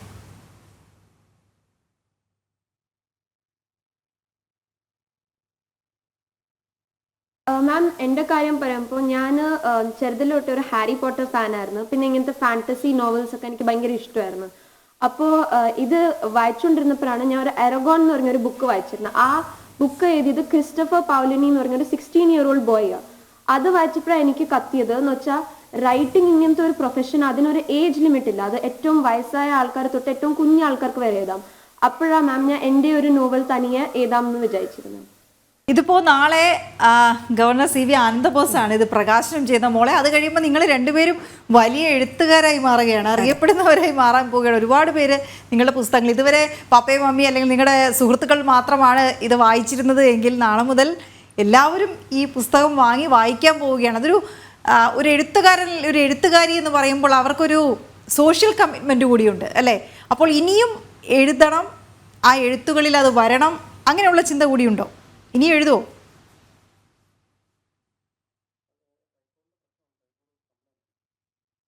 ഇനി ഉറപ്പായിട്ട് എഴുതും. നമ്മളുടെ രണ്ടുപേർക്കും ആ ഒരു റൈറ്റിംഗ് എന്ന് വെച്ചാൽ നമ്മുടെ പാഷനാണ്. അപ്പം റൈറ്റ് ചെയ്യുമ്പോൾ നമ്മളുടെ ഫുൾ അതിൽ എഫേർട്ട് ഇടുന്നു, ഫുൾ ഹാർഡ് വർക്ക് ചെയ്യുന്നു. അപ്പം നമ്മളെ ഏറ്റവും കൂടുതൽ അത് ഹാപ്പി ആക്കുന്ന റൈറ്റിംഗ്. അപ്പം നമ്മളിനി എന്തായാലും നമ്മളെ മൊത്തം ലൈഫ് നമ്മൾ ബുക്സ് ചെയ്തും കുറേ, ആൻഡ് നമ്മൾ അത് ആൾക്കാരെ വായിക്കാനും കൊടുക്കും, പബ്ലിഷ് ചെയ്യും. ആൻഡ് നമ്മൾ ഇനിയും ഇങ്ങനെ നമ്മൾക്ക് തോന്നുന്ന ഐഡിയാസ് നമ്മൾ ബുക്സിന്റെ രീതി കൺവേ ചെയ്യും ആൾക്കാർക്ക്.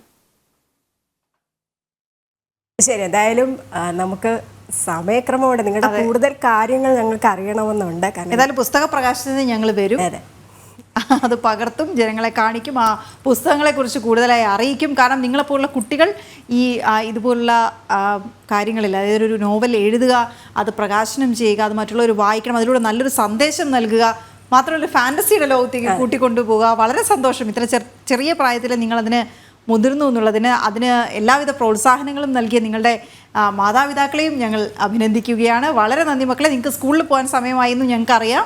ഒട്ടും സമയം കളയണ്ട, പെട്ടെന്ന് തന്നെ റെഡിയായി സ്കൂളിലേക്ക് പോയിക്കോളൂ. എല്ലാവിധ ആശംസകളും.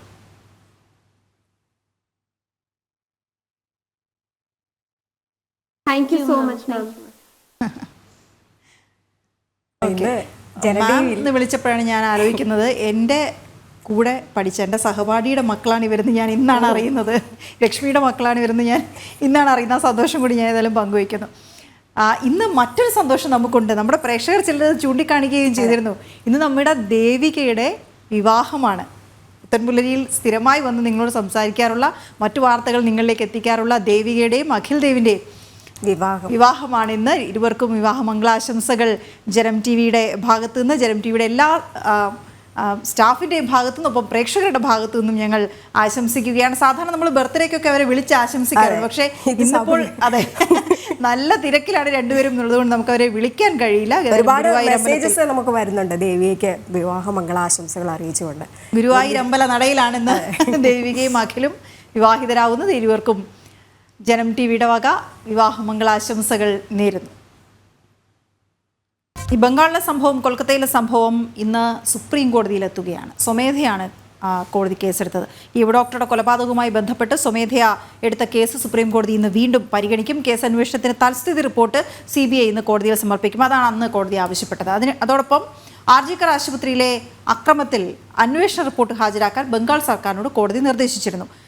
ഡൽഹിയിൽ നിന്ന് ഗൗതം അനന്തനാരായണൻ വിവരങ്ങളുമായി ചേരുകയാണ്. ഗൗതം, നമസ്തേ. ഇന്ന് ഈ കേസ് വീണ്ടും കോടതി പരിഗണിക്കുമ്പോൾ തൽസ്ഥിതി റിപ്പോർട്ട് നൽകേണ്ടതുണ്ട്, ഈ സർക്കാരിനും റിപ്പോർട്ട് നൽകേണ്ടതുണ്ട്. ഈ റിപ്പോർട്ടുകൾ വരുമ്പോൾ അതിൽ എന്ത് പറയുന്നു എന്നുള്ളത്, കാരണം കണക്കുകൾ എടുത്ത് നോക്കിയാൽ എപ്പോഴാണ് FIR രജിസ്റ്റർ ചെയ്തത്, എപ്പോഴാണ് കേസെടുത്തത് തുടങ്ങിയ കാര്യങ്ങളെല്ലാം നോക്കിയാൽ പോലും കൃത്യമായ അനാസ്ഥ സംഭവിച്ചിട്ടുണ്ടെന്നുള്ളത് വ്യക്തവുമാണ്.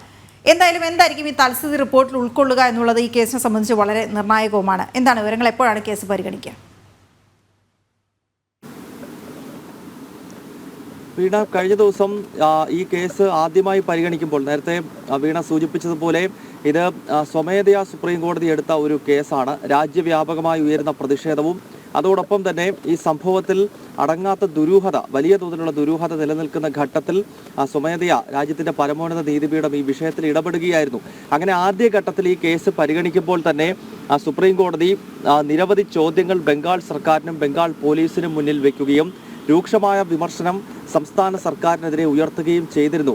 അതോടൊപ്പം തന്നെ കോടതി അന്ന് ആവശ്യപ്പെട്ടത് ഇന്ന് CBIയോട് തൽസ്ഥിതി റിപ്പോർട്ട് സമർപ്പിക്കണം. അതോടൊപ്പം തന്നെ ബംഗാൾ സർക്കാർ കൃത്യമായി തന്നെ തങ്ങളുടെ നിലപാട് വിശദീകരിക്കണം. ആർജിക്കർ ആശുപത്രിയിൽ നടന്ന സംഭവം, അതോടൊപ്പം തന്നെ അതിനുശേഷം നടന്നിട്ടുള്ള പ്രതിഷേധം, സംഘർഷങ്ങൾ, ഇതേപ്പറ്റി വിശദമായ റിപ്പോർട്ട് നൽകണം എന്നാണ് കോടതി കഴിഞ്ഞ ദിവസം ആവശ്യപ്പെട്ടിട്ടുള്ളത്. നേരത്തെ ഈ കേസ് പരിഗണിക്കുന്ന ഘട്ടത്തിൽ സുപ്രീം കോടതി പ്രസക്തമായ കുറച്ച് കാര്യങ്ങൾ സംസ്ഥാന സർക്കാരിന് മുന്നിൽ വെച്ചിരുന്നു. അതിലൊന്ന് ഈ FIR രജിസ്റ്റർ ചെയ്യാൻ ഉണ്ടായിട്ടുള്ള കാലതാമസം. കാരണം പെൺകുട്ടി മരണപ്പെടുന്നു എന്നത് സംബന്ധിച്ചുള്ള വാർത്തകൾ രാവിലെ തന്നെ വന്നിരുന്നു. പിന്നീട് അതിൻ്റെ ഈ ശവസംസ്കാര ചടങ്ങുകൾ അല്ലെങ്കിൽ അതിൻ്റെ ബോഡി കുടുംബത്തിന് രാത്രി 8:30 വിട്ടു നൽകുന്നു.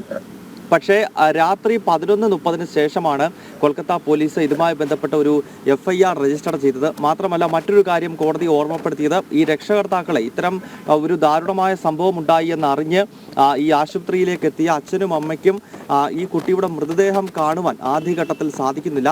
മണിക്കൂറുകൾ കാത്തിരുന്നതിന് ശേഷമാണ് ആശുപത്രി അധികൃതർ ഈ മൃതദേഹം സ്വന്തം അമ്മയെയും അച്ഛനെയും കാണിക്കുന്നത്. അപ്പോൾ ഇതിലെല്ലാം വലിയ തോതിലുള്ള ദുരൂഹത നിലനിൽക്കുന്നുവെന്ന് സുപ്രീം കോടതി തന്നെ വിലയിരുത്തി. മാത്രമല്ല കോടതി അന്നൊരു ദൗത്യ സേനയെ തന്നെ നിയോഗിക്കുകയും ചെയ്തു. ഇനിയൊരു പീഡനം ഉണ്ടാകുന്നത് വരെ കാത്തു നിൽക്കാനാവില്ല എന്ന ഒരു വളരെ പ്രസക്തമായ പരാമർശം ചീഫ് ജസ്റ്റിസ് DY ചന്ദ്രചൂഡ് തന്നെ നടത്തുന്നുണ്ടായിരുന്നു. അദ്ദേഹം പറഞ്ഞത് ഇനിയും രാജ്യത്ത് ഇത്തരം ഒരു സംഭവം ഉണ്ടാകുന്നത് വരെ കാത്തു നിൽക്കാൻ കോടതിക്ക് ആവില്ല എന്ന് നിരീക്ഷിച്ചുകൊണ്ടാണ് ഒരു 10 അംഗ പ്രത്യേക സംവിധാനം ഈ രാജ്യത്തൊട്ടാകെയുള്ള ആരോഗ്യ പ്രവർത്തകരുടെ സംരക്ഷണത്തിന് വേണ്ടി സുപ്രീം കോടതി ഒരുക്കിയത്. അതുമായി ബന്ധപ്പെട്ടുള്ള തുടർ നടപടികളും ഇന്നത്തെ ഈ കേസ് പരിഗണിക്കുന്ന ഘട്ടത്തിൽ ഒരുപക്ഷെ കോടതി പറഞ്ഞേക്കാം. എന്തായാലും ഇന്ന് CBI എന്തൊക്കെ കാര്യങ്ങളാകും ഈ തൽസ്ഥിതി റിപ്പോർട്ടിൽ സൂചിപ്പിക്കുക എന്നതാണ് വളരെ ശ്രദ്ധേയമാകുന്നത്. കാരണം ആദ്യഘട്ടത്തിൽ ഈ കേസ് അന്വേഷിക്കുന്നത് നമുക്കറിയാം കൊൽക്കത്ത പോലീസാണ്. വളരെ ഇഴഞ്ഞുള്ള അന്വേഷണമായിരുന്നു.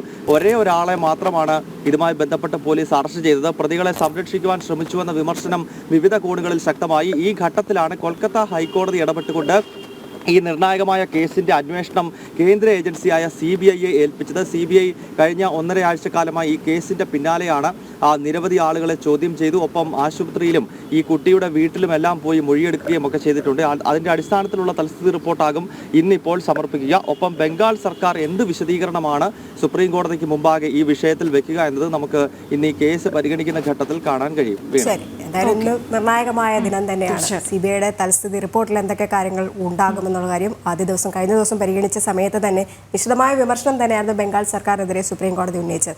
ഇന്നും അതുണ്ടാകാനുള്ള സാധ്യത കാണുന്നുണ്ട്. ഒപ്പം ഈ നമ്മൾ മറ്റൊരു കാര്യം കൂടെ പറയേണ്ടതുണ്ട്. ഈ ഡോക്ടർമാർ സമരം തുടർന്നുകൊണ്ടേയിരിക്കുന്നു. കഴിഞ്ഞ ദിവസം സുപ്രീം കോടതി പറഞ്ഞിട്ടുണ്ടായിരുന്നു ജനങ്ങളുടെ കാര്യം കൂടെ നോക്കണം, അതുകൊണ്ട് ഈ സമരത്തിൽ നിന്ന് പിന്മാറണം. പക്ഷെ അതൊന്നും തന്നെ ചെയ്തിട്ടില്ല. അവശ്യ മേഖലയിലുള്ളവർ സമരം ചെയ്യുമ്പോൾ അത് ഒന്ന് ആലോചിച്ച ശേഷം വേണം. അവരുടെ പ്രതിഷേധം നമുക്ക് മനസ്സിലാക്കാൻ കഴിയും. പക്ഷേ അത്യാഹിത വിഭാഗം ഉൾപ്പെടെ ചിലയിടങ്ങളിൽ നിന്ന് മാറി നിൽക്കുന്നത് വലിയ പ്രശ്നങ്ങൾ ഉണ്ടാക്കുന്നു. ഏറ്റെടുത്തിരിക്കുന്ന അവരുടെ ഉത്തരവാദിത്വം എന്താണെന്ന് അറിഞ്ഞുകൊണ്ട് അത് ജോലി തുടർന്നുകൊണ്ട് പ്രതിഷേധിക്കാൻ എന്തെങ്കിലും മാർഗമുണ്ടെങ്കിൽ അത് ആലോചിക്കുക എന്നുള്ളത് താഴ്മയോടുകൂടി ഞങ്ങൾ അപേക്ഷിക്കുന്ന കാര്യം കൂടിയാണ്. തീർച്ചയായും നിങ്ങളുടെ പ്രതിഷേധം കണക്കിലെടുത്തുകൊണ്ട് തന്നെയാണ് അത് പറയുന്നത്. ഓക്കെ, മറ്റൊരു വാർത്ത നമുക്കുള്ളത് ഈ വഖഫ് ഭേദഗതി ബില്ല് സംബന്ധിച്ച സംയുക്ത പാർലമെന്ററി കമ്മിറ്റിയുടെ ആദ്യ യോഗം ഇന്ന് നടക്കുന്നുള്ളതാണ്. BJP MP ജഗദാംബിക പാലാണ് സമിതി അധ്യക്ഷൻ. പാർലമെന്റ് മന്ദിരത്തിൽ അരക്സിൽ രാവിലെ 11 മണിക്കാണ് യോഗം. കേന്ദ്ര നിയമ മന്ത്രാലയത്തിന്റെ പ്രതിനിധികളും യോഗത്തിലുണ്ടാകും. ലോക്സഭയിൽ നിന്ന് 21 പേരും രാജ്യസഭയിൽ നിന്ന് 10 അംഗങ്ങളാണ് ഈ സമിതിയിൽ ഉള്ളത്. കേന്ദ്ര പ്രതിരോധ മന്ത്രി രാജ്നാഥ് സിംഗ് അമേരിക്കൻ സന്ദർശനത്തിന് ഒരുങ്ങുകയാണ്. 4 ദിവസത്തെ സന്ദർശനം നാളെ ആരംഭിക്കും. US പ്രതിരോധ സെക്രട്ടറി ലോയിഡ് ഓസ്റ്റിൻ, ദേശീയ സുരക്ഷാ ഉപദേഷ്ടാവ് ജേക്ക് സള്ളിവൻ എന്നിവരുമായി അദ്ദേഹം കൂടിക്കാഴ്ച നടത്തും. 3ാം നരേന്ദ്രമോദി സർക്കാർ അധികാരമേറ്റ ശേഷം ഇതാദ്യമായാണ് രാജ്നാഥ് സിംഗ് അമേരിക്ക സന്ദർശിക്കുന്നത്.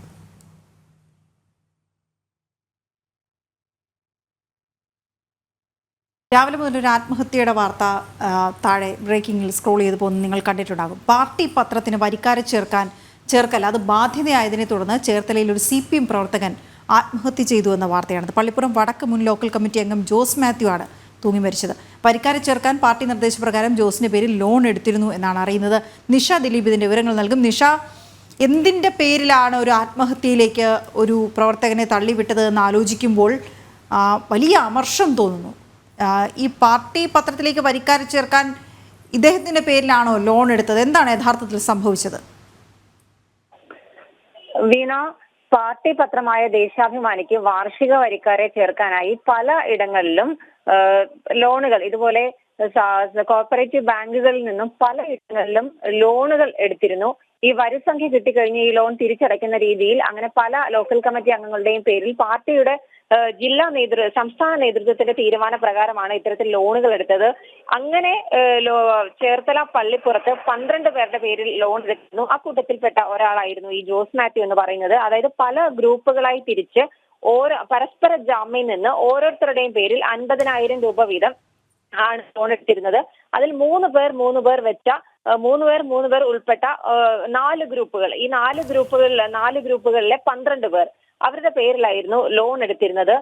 എരമല്ലൂർ അർബൻ ബാങ്കിൽ നിന്നും ഒപ്പം തന്നെ അരൂർ അർബൻ ബാങ്ക് അങ്ങനെയുള്ള ബാങ്കുകളിൽ നിന്നാണ് ലോൺ എടുത്തത്.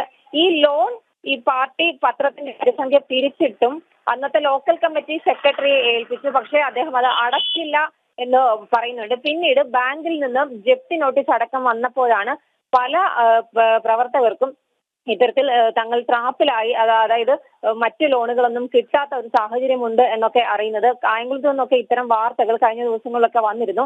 അതിന് അത്തരത്തിൽ ലോൺ എടുത്ത് തിരിച്ചടയ്ക്കാതെ ജപ്തി ഭീഷണി നേരിട്ട മാത്രമല്ല പോലീസ് അറസ്റ്റൊക്കെ ഭയന്നാണ് ഇന്നലെ ഈ ജോസ് മാത്യു എന്ന് പറയുന്ന 70 വയസ്സുള്ള ആൾ പള്ളിപ്പുറത്ത് ആത്മഹത്യ ചെയ്തത്. തൂങ്ങി മരിക്കുകയായിരുന്നു. മകൻ വൈകിട്ട് വീട്ടിലെത്തിയപ്പോൾ ജോസ് മാത്യുവിനെ തൂങ്ങി മരിച്ച നിലയിൽ കണ്ടെത്തുകയായിരുന്നു എന്നാണ് അറിയിച്ചിട്ടുള്ളത്. പള്ളിപ്പുറം വടക്ക് മുൻ ലോക്കൽ കമ്മിറ്റി അംഗവും കട്ടഞ്ചാൽ ബ്രാഞ്ച് കമ്മിറ്റി അംഗവുമായിരുന്നു ജോസ് മാത്യു. കുറെ നാളുകളായി അദ്ദേഹം ഇത്തരത്തിൽ മാനസിക സമ്മർദ്ദത്തിന് അടിപ്പെട്ടിരുന്നു എന്നാണ് അദ്ദേഹത്തോട് അടുത്ത ആളുകൾ നമുക്ക് നൽകിയ വിവരം. എന്തായാലും ഈ ജോസ് മാത്യു ഇന്നലെ വൈകിട്ട് തൂങ്ങി മരിക്കുകയായിരുന്നു. ബാങ്ക് അടവിന്റെ പേരിൽ വായ്പ അടവിന്റെ പേരിൽ ബാങ്ക് അധികൃതരും പോലീസും ഒക്കെ ജോസ് മാത്യുവിന്റെ വീട്ടിൽ കഴിഞ്ഞ ദിവസം എത്തിയിരുന്നു. ഈ കാര്യങ്ങൾ ജോസ് മാത്യുവിന്റെ മകൻ പാർട്ടി നേതൃത്വത്തെ അറിയിച്ചിരുന്നു. മാത്രമല്ല ഇപ്പോൾ നമുക്ക് ലഭിച്ച ഒരു കത്തുണ്ട്. അതായത് ജോസ് മാത്യു പാർട്ടി ജില്ലാ സെക്രട്ടറി ആർ നാസറിന് നൽകാനായി തയ്യാറാക്കി ഒരു കത്ത് വെച്ചിരുന്നു. അതിലൊക്കെ കൃത്യമായി ഇത്തരത്തിൽ 2018 തന്റെ പേരിൽ താൻ ഒരു ഒപ്പ് ഇട്ട് കൊടുക്കുക മാത്രമാണ് ഉണ്ടായത്. അത്തരത്തിൽ വായ്പ എടുത്തിരുന്നു, അതിന്റെ തിരിച്ചടവ് മുടങ്ങി, തനിക്ക് ജീവിക്കാൻ പറ്റാത്ത ഒരു സാഹചര്യമുണ്ട്, ബാങ്ക് അധികൃതരും പോലീസും ഒക്കെ ഭീഷണിപ്പെടുത്തുന്നുണ്ട് എന്ന് കാട്ടി അദ്ദേഹം ജില്ലാ സെക്രട്ടറിക്ക് ഒരു കത്ത് തയ്യാറാക്കി വെച്ചിരുന്നു. പക്ഷേ ഇദ്ദേഹം ഉൾപ്പെട്ട ഗ്രൂപ്പിൽ 2 പേര് കൂടി ഉണ്ടായിരുന്നു. അവർ 2 പേരും ജില്ലാ സെക്രട്ടറിക്ക് തങ്ങളുടെ ഈ ദുരവസ്ഥ വിവരിച്ചുകൊണ്ട് കത്ത് കൊടുത്തു. പക്ഷെ ജോസ് മാത്യു ഈ കത്ത് കൊടുത്തില്ല. കാരണം കൊടുക്കുന്നതിന് മുൻപ് അദ്ദേഹം കഴിഞ്ഞ ദിവസങ്ങളിൽ അവിടെ ഒരു ചായക്കടയിൽ ഇരുന്ന് ചായ കുടിച്ച സമയത്ത് പറഞ്ഞു, ഇതൊന്നും കൊടുത്തിട്ട് കാര്യമില്ല, ഞാൻ ആത്മഹത്യ ചെയ്യലേ എന്റെ മുന്നിലുള്ളൂ എന്ന് അദ്ദേഹം പറഞ്ഞിട്ടുണ്ട്. അതിനുശേഷമാണ് ഇന്നലെ അദ്ദേഹം വീട്ടിൽ തൂങ്ങി മരിച്ചത്.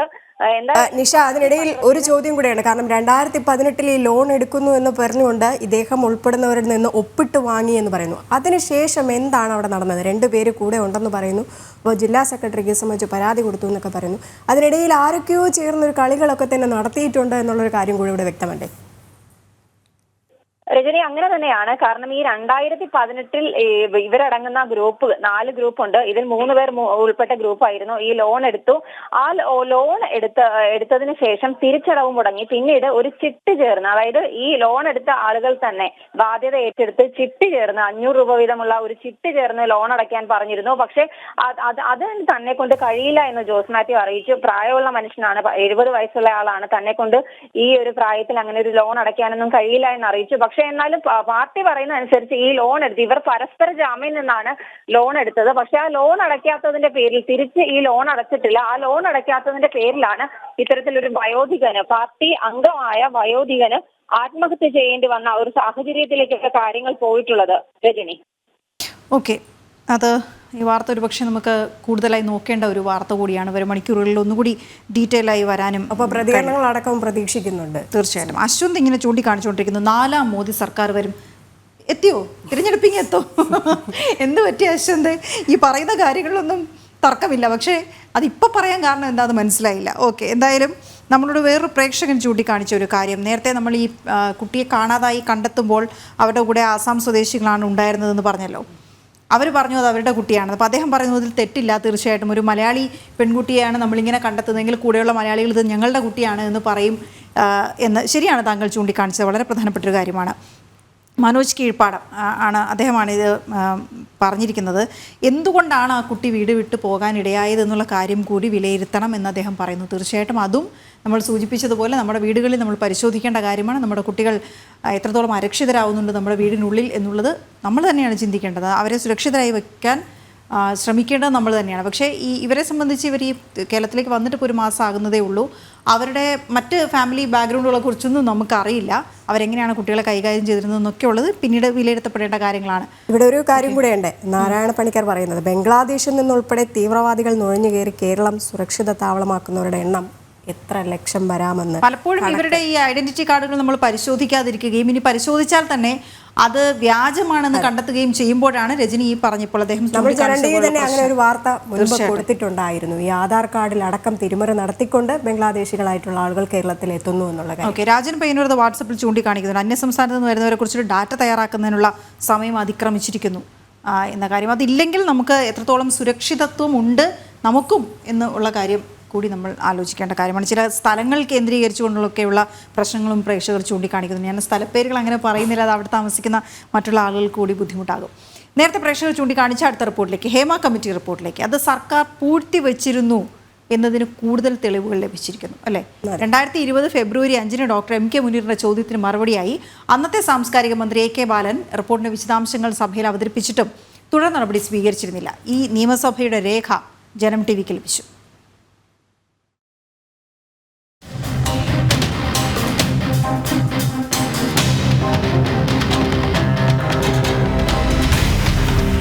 ഹേമ കമ്മീഷൻ റിപ്പോർട്ടിനെ ചൊല്ലി ആരോപണങ്ങൾ ശക്തമാകുമ്പോൾ സർക്കാർ റിപ്പോർട്ട് പൂഴ്ത്തിവെച്ചിരുന്നു എന്നതിന് കൂടുതൽ തെളിവുകൾ പുറത്തുവരികയാണ്.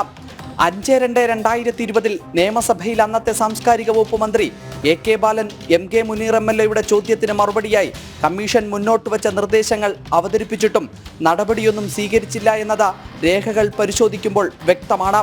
റിപ്പോർട്ടിലെ പ്രധാന നിർദ്ദേശങ്ങൾ എന്തൊക്കെയാണ്? റിപ്പോർട്ടിന്റെ പകർപ്പ് ലഭിക്കുമോ എന്ന ചോദ്യത്തിന് മന്ത്രി മറുപടി നൽകുന്നത് ഇങ്ങനെയാണ്: അനുബന്ധമായ നിർദ്ദേശങ്ങൾ ചുവടെ ചേർക്കുന്നുണ്ടെന്നും അതിവേഗം റിപ്പോർട്ട് പുറത്തുവിടും എന്നുമായിരുന്നു. കമ്മീഷൻ അധ്യക്ഷ ജസ്റ്റിസ് K ഹേമയുടെയും അംഗങ്ങളായ T ശാരദയുടെയും KB വത്സലകുമാരിയുടെയും നിർദ്ദേശങ്ങൾ തരംതിരിച്ച ചോദ്യത്തിന് മറുപടിയായി സാംസ്കാരിക വകുപ്പ് നൽകുകയും ചെയ്തു. 4.5 വർഷങ്ങൾക്ക് മുമ്പ് പൂർണ്ണമായും റിപ്പോർട്ട് പഠിക്കുകയും പരിശോധിക്കുകയും ചെയ്തിട്ടും സർക്കാർ ഒരു നടപടിയും സ്വീകരിച്ചിട്ടില്ല എന്നുള്ളത് ഈ രേഖകൾ പുറത്തു വരുമ്പോൾ വ്യക്തം. ആരെ സംരക്ഷിക്കാനാണ് സർക്കാർ റിപ്പോർട്ടിന്മേൽ നടപടി സ്വീകരിക്കാതിരുന്നത് എന്നതാണ് ഇനി അവശേഷിക്കുന്ന പ്രധാന ചോദ്യം. അഖിൽ പാലോട്ടുമഠം, ജനം, തിരുവനന്തപുരം. രജനി, ഒരു പ്രധാനപ്പെട്ട കാര്യം ശാലിനി ട്രിവാൻഡ്രത്ത് നിന്ന് റിപ്പോർട്ട് ചെയ്യുന്നുണ്ട്. വിമാനത്തിൽ ബോംബ് ഭീഷണി, മുംബൈ തിരുവനന്തപുരം എയർ ഇന്ത്യ വിമാനത്തിൽ ബോംബ് എന്ന ഭീഷണി, ലാൻഡിങ്ങിന് കൂടുതൽ സുരക്ഷയൊരുക്കി അത് ട്രിവാൻഡ്രത്ത് ലാൻഡ് ചെയ്തു എന്നുള്ള വിവരമാണ് ലഭിക്കുന്നത്. നമുക്ക് അതിൻ്റെ കൂടുതൽ വിവരങ്ങളിലേക്ക് വരാം. ഓക്കെ, നമ്മുടെ അടുത്ത റിപ്പോർട്ട് എന്താണ്? അതായത് നമ്മൾ ജോയിയുടെ മരണം അത് പിടിച്ചുലച്ച ഒരു സംഭവം തന്നെയായിരുന്നു. പക്ഷെ അതിന് പിന്നാലെയും ഈ മാലിന്യ സംസ്കരണം എന്ന് പറയുന്നത് പൂർണ്ണതോതിൽ അങ്ങോട്ട് എത്താൻ കഴിഞ്ഞിട്ടില്ല സർക്കാർ. അത് നമ്മുടെ ജലാശയങ്ങളിലേക്ക് വലിച്ചെറിയുക, അതാണ് ഇപ്പോൾ മാലിന്യ സംസ്കരണമായി നമുക്ക് ചുറ്റും നമ്മൾ കാണുന്നത്. അതെ, അത് എത്രത്തോളം നമ്മുടെ പരിസ്ഥിതിയെ ബാധിക്കുന്നുണ്ട്, നമ്മുടെ വരും തലമുറയെ ബാധിക്കുന്നുണ്ട്, ഇതൊക്കെ നമ്മൾ ഇപ്പോഴേ മുൻകൂട്ടി കണ്ടില്ലെങ്കിൽ അത് വലിയ പ്രശ്നങ്ങളിലേക്ക് പോകുമല്ലേ. അപ്പോൾ നമുക്ക് അതുമായി ബന്ധപ്പെട്ട റിപ്പോർട്ടാണ് ഇനിയുള്ളത്. മാലിന്യങ്ങളും വൃത്തിഹീനമായ പരിസരവും മലയാളികൾക്ക് ഒരു പുതുമയല്ല. അത്തരത്തിൽ ഒറ്റപ്പെട്ട ഒരു നിർമ്മിത കനാലുണ്ട് തലസ്ഥാനത്ത്. കാലങ്ങളായുള്ള മാലിന്യം പേരി ഒഴുകുന്ന ആ കനാലിൻ്റെ നേർക്കാഴ്ചയിലേക്കാണ് ഞങ്ങളുടെ പ്രതിനിധി അഞ്ജന ജയശോക് തയ്യാറാക്കിയ റിപ്പോർട്ടിലേക്ക്. തിരുവിതാംകൂറിലെ രാജ്ഞിയായിരുന്ന റാണി പാർവതിഭായിയുടെ പേരിൽ നിർമ്മിക്കപ്പെട്ട നിർമ്മിത കനാലാണ് പാർവതി പുത്തനാർ. മലയാളത്തിൽ പുത്തനാർ എന്നാൽ പുതിയ നദി എന്നാണ് അർത്ഥം. അങ്ങനെയാണ് പാർവതി പുത്തനാർ എന്ന പേര് നിലവിൽ വന്നത്. എന്നാൽ ഇന്നത്തെ സാഹചര്യം അങ്ങനെയല്ല. നിരവധി മാലിന്യങ്ങളും കളകളും നിറഞ്ഞ് ഒട്ടും സഞ്ചാരയോഗ്യമല്ലാതെ മാറിയിരിക്കുന്നു. ആ പാർവതി പുത്തനാറിന്റെ നേർക്കാഴ്ചയാണ് ഇപ്പോൾ നിങ്ങൾ കാണുന്നത്. ചരക്ക് ജലഗതാഗതത്തിനും വ്യവസായ മേഖലയ്ക്കും ഒരു കാലത്ത് വളരെയധികം ആശ്രയിച്ചിരുന്ന കനാലിന്റെ ഇന്നത്തെ അവസ്ഥ വളരെയധികം മോശമാണ്. മാലിന്യങ്ങളും കളകളും നിറഞ്ഞ ദുർഗന്ധം വമിക്കുന്ന അഴുക്ക് ചാലായി പാർവതി പുത്തനാർ മാറി. ഈ അവസ്ഥയിലും ബുദ്ധിമുട്ട് സഹിച്ച് കഴിയുകയാണ് ചുറ്റുമുള്ള ജനങ്ങൾ. രാത്രി 6 മണി കഴിഞ്ഞാൽ അവർക്ക് ബുദ്ധിമുട്ടാണ്. കൊതുശല്യം കൊണ്ടിരിക്കാൻ പറ്റും. നാറ്റം, കോഴി വേസ്റ്റ് ഇതെല്ലാം കൊണ്ട് തള്ളിയിരിക്കുകയല്ലേ, ഇവിടെ കൊണ്ട് തള്ളിയിരിക്കുക.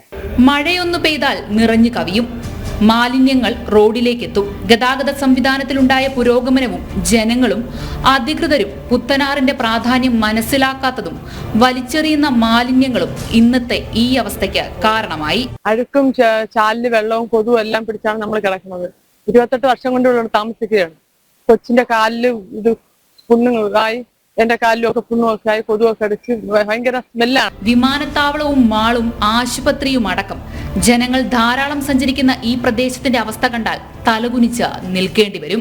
നമ്മുടെ ആറിന്റെ വികസനം 10-25 വർഷം മുമ്പ് ഈ മാലിന്യം കൂടിക്കിടക്കുന്ന ഒരു കാലഘട്ടമാണ്. പല രോഗങ്ങളും വിട്ടുമാറാത്ത രോഗങ്ങൾ ഉണ്ടാകുന്നതാണ് ഈ മാലിന്യ കൂമ്പാരം. ഇതിനു മുൻപ് പല പ്രാവശ്യവും പാർവതി പുത്തനാർ വാർത്തകളിൽ ഇടം പിടിച്ചിട്ടുണ്ട്. 2011 പുത്തനാറിലേക്ക് ബസ് മറിഞ്ഞ് 17 കുട്ടികളും ആയയും മരിച്ചു. ഈ സംഭവത്തിന് 6 മാസം മുൻപ് മറ്റൊരു അപകടത്തിൽ 6 കുട്ടികൾക്ക് ജീവൻ നഷ്ടപ്പെട്ടിരുന്നു. 2024 ജൂലൈ 28 പേട്ട പോലീസ് സ്റ്റേഷനിലെ ജീപ്പ് മറിഞ്ഞു. ജീപ്പിലുണ്ടായിരുന്ന 2 പോലീസുകാരും അത്ഭുതകരമായി രക്ഷപ്പെട്ടു. പുത്തനാറിൽ നിന്ന് മണൽ നീക്കം ചെയ്ത് ആഴം കൂടിയത് ഈ നടന്ന സംഭവങ്ങൾക്കൊക്കെ ആക്കം കൂട്ടിയെന്നും അഭിപ്രായം നിലനിൽക്കുന്നുണ്ട്. ഈ ബുദ്ധിമുട്ടിലും കൂടുതൽ ബുദ്ധിമുട്ടാവുകയാണ് ഈ ഭാഗത്തെ റോഡ്. മഴയൊന്നു പെയ്താൽ ഇത് പുഴയായി. കുണ്ടും കുഴിയും അഴുക്കുവെള്ളവും ചുറ്റും പുല്ലും നിറഞ്ഞ റോഡ്. റോഡെല്ലാം ചള്ളായി കിടക്കുകയാണ്. അപ്പൊ ഈ റോഡൊന്ന് വൃത്തിയാക്കാനോ അതിനാണ് ആരും മുന്നോട്ട്, ഒരു അധികാരികൾ മുന്നോട്ട് വരുന്നില്ല. അപ്പൊ അതുകൊണ്ട് ദയവ് ചെയ്ത് ഈ റോഡൊന്ന് ക്ലീൻ ചെയ്ത് വൃത്തിയാക്കാനുള്ള ഒരു ഇത് നിങ്ങൾ കാണിക്കണം. അധികൃതർ വേണ്ട രീതിയിൽ നടപടിയെടുക്കണം. ഇല്ലെങ്കിൽ ജനങ്ങൾ ഇതിനെതിരെ നല്ല രീതിയിൽ തന്നെ പ്രവർത്തിച്ചു തുടങ്ങും.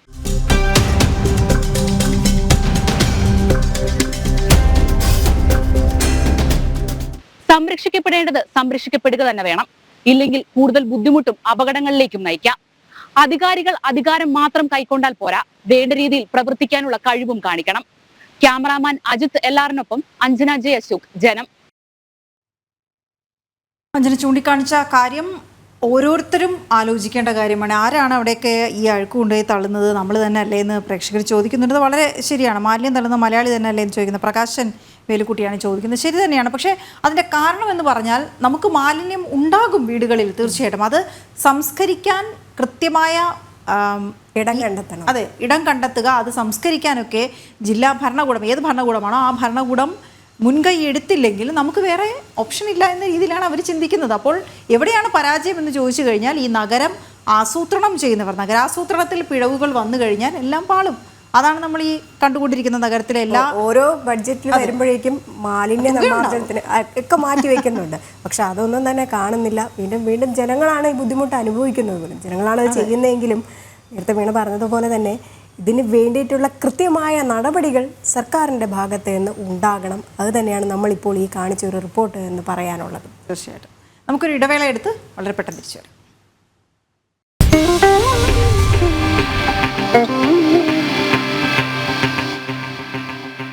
പുണ്യം ദർശനം.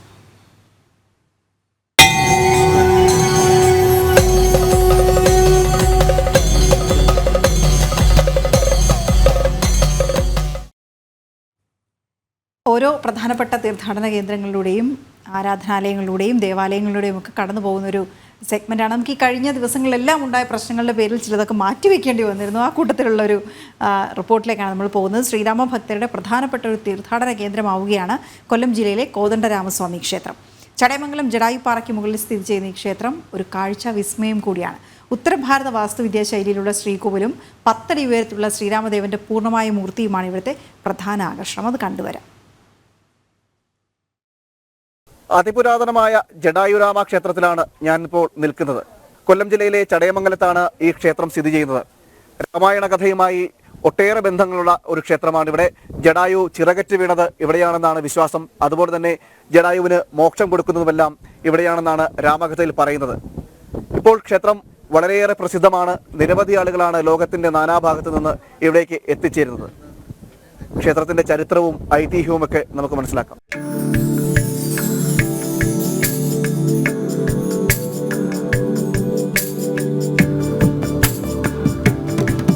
സമുദ്രനിരപ്പിൽ നിന്ന് 1000 അടി ഉയരത്തിൽ ചെങ്കുത്തായ പാറക്കെട്ടുകൾക്ക് മുകളിൽ സ്ഥിതി ചെയ്യുന്ന അത്യപൂർവമായ ക്ഷേത്രമാണ് ജടായുരാമക്ഷേത്രം.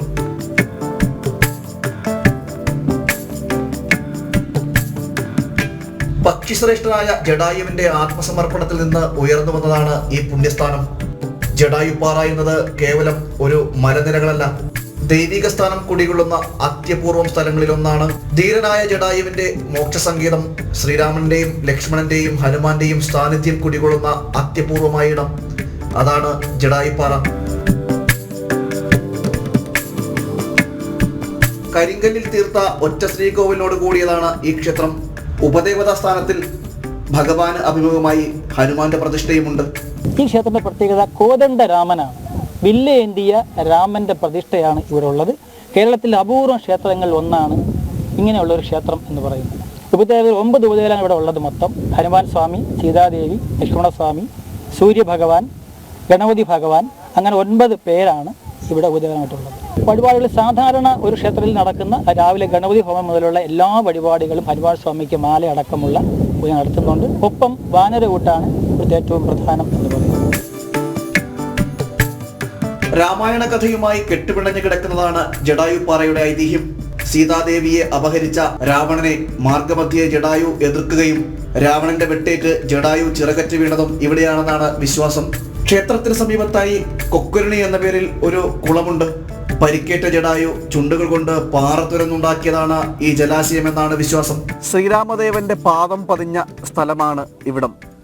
രാവണനുമായുണ്ടായ ഏറ്റുമുട്ടലിൽ ചിറകറ്റ് വീണ ജടായുവിന് മോക്ഷം കൊടുക്കുന്നൊരു സ്ഥലമാണ് ഇവിടം.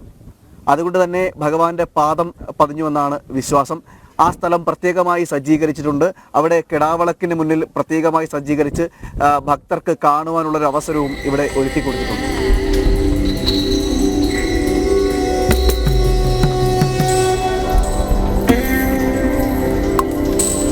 ലോകത്തിന്റെ നാനാഭാഗത്തു നിന്ന് നിരവധി ഭക്തരാണ് ഇവിടേക്ക് ഒഴുകിയെത്തുന്നത്. ഇവിടം പകർന്നു നൽകുന്ന ആത്മീയ അന്തരീക്ഷം ചെറുതല്ല എന്നും ഭക്തർ പ്രതികരിക്കുന്നു.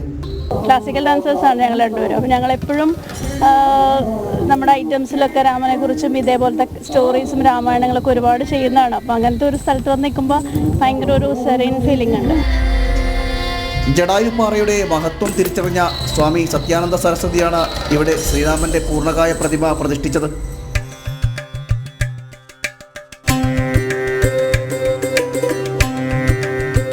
ക്ഷേത്രത്തിലെ പ്രധാന വഴിപാടുകളിലൊന്നാണ് വാനരകൂട്ട്. ശ്രീരാമദേവനും വാനരന്മാരും തമ്മിലുള്ള സൗഹൃദ ബന്ധത്തിന്റെ ആഴം ഊട്ടിയുറപ്പിക്കുന്നതാണ് ഈ ചടങ്ങ്. ഉത്തര ഭാരതത്തിലെ വാസ്തുശാസ്ത്ര രീതിയിൽ നിർമ്മിച്ച ക്ഷേത്രവും പരിസരവും ഭക്തർക്ക് പുത്തൻ അനുഭവമാണ് പകർന്നു നൽകുന്നത്. ക്ഷേത്രത്തിലേക്കുള്ള സോപാനമടക്കമുള്ളവയുടെ നിർമ്മാണ പ്രവർത്തികൾ നടന്നു വരികയാണ്. പദം പദം രാമപാദം എന്ന പേരിൽ ഒരു പദ്ധതിയും നടന്നു വരുന്നുണ്ട്. ഏതൊരു ഭക്തനും ജീവിതത്തിൽ ഒരിക്കലെങ്കിലും വന്നെത്തി ദർശനം നടത്തേണ്ട ഒരു അപൂർവം ക്ഷേത്രങ്ങളിലൊന്നാണ് ഈ ജടായുരാമ ക്ഷേത്രം. അത്രയ്ക്ക് ആത്മനിർവൃതിയാണ് ഇവിടം പകർന്നു നൽകുന്നത്. ക്യാമറമാൻ ബിജു പരവൂരിനൊപ്പം പ്രശാന്ത് ശങ്കരമംഗലത്ത്, ജനം, കൊല്ലം. നമുക്കൊരു ഇടവേള കൂടി എടുക്കേണ്ട സമയമാണ്. വളരെ പെട്ടെന്ന് തിരിച്ചെത്താം.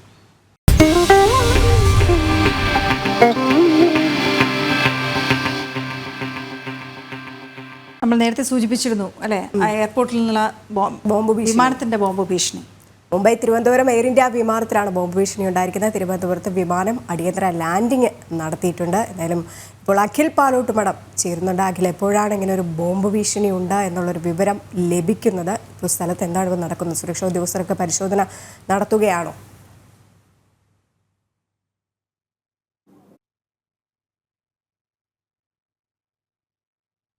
തിരുവനന്തപുരത്തേക്ക് എത്തുന്ന എയർ ഇന്ത്യ വിമാനത്തിൽ ഒരു ബോംബ് ഭീഷണി സന്ദേശം എത്തുന്നത് തിരുവനന്തപുരത്ത് തന്നെ ലാൻഡ് ചെയ്യാൻ ബോംബെയിൽ നിന്ന് ആരംഭിച്ച യാത്രയാണ്. ആ വിമാനത്തിന്റെ ദൃശ്യങ്ങൾ നമുക്ക് ഇപ്പോൾ കാണാൻ സാധിക്കുന്നുണ്ടാവും. തിരുവനന്തപുരത്ത് വിമാനത്താവളത്തിൽ അതീവ സുരക്ഷയോടുകൂടി തന്നെ ഇപ്പോൾ ലാൻഡിംഗ് നടത്തിയിരിക്കുകയാണ്. തീവ്രമായ സുരക്ഷാ ക്രമീകരണങ്ങൾ ഒരുക്കി ഇപ്പോൾ അതിൽ നിന്നും യാത്രക്കാരെ പുറത്തേക്ക് ഇറക്കുന്നതടക്കമുള്ള ദൃശ്യങ്ങൾ നമുക്ക് കാണാൻ സാധിക്കുന്നുണ്ട്. ഇപ്പോൾ ആ വിമാനത്തിന്റെ ഏറ്റവും അടുത്ത ദൃശ്യമാണ് നമുക്ക് കാണാൻ സാധിക്കുന്നത്. എൻ്റെ അടുത്തു തന്നെ ഫയർഫോഴ്സിൻ്റെയും മറ്റു പോലീസ് ഉദ്യോഗസ്ഥരുടെയും ഒക്കെ തന്നെ വാഹനങ്ങൾ എത്തി. അതിൽ നിന്നും യാത്രക്കാരെ കൊണ്ടുപോകാനുള്ള വാഹനവും അതിനരികിലേക്ക് എത്തിയിട്ടുണ്ട്. അവിടെ ആ വിമാനത്തിൽ നിന്നും യാത്രക്കാരെ ഇറക്കി സുരക്ഷിതമായി അവരെ മറ്റൊരു സ്ഥലത്തേക്ക് മാറ്റും എന്നതാണ് നമുക്ക് എയർപോർട്ട് അതോറിറ്റിയുമായി സംസാരിക്കുമ്പോൾ മനസ്സിലാക്കാൻ സാധിക്കുന്നത്. ഇപ്പോൾ ഏറ്റവും ക്ലോസ് ആയിട്ടുള്ള അതിൽ നിന്നും യാത്രക്കാരെ ഇറക്കുന്ന ദൃശ്യമാണ് നമുക്ക്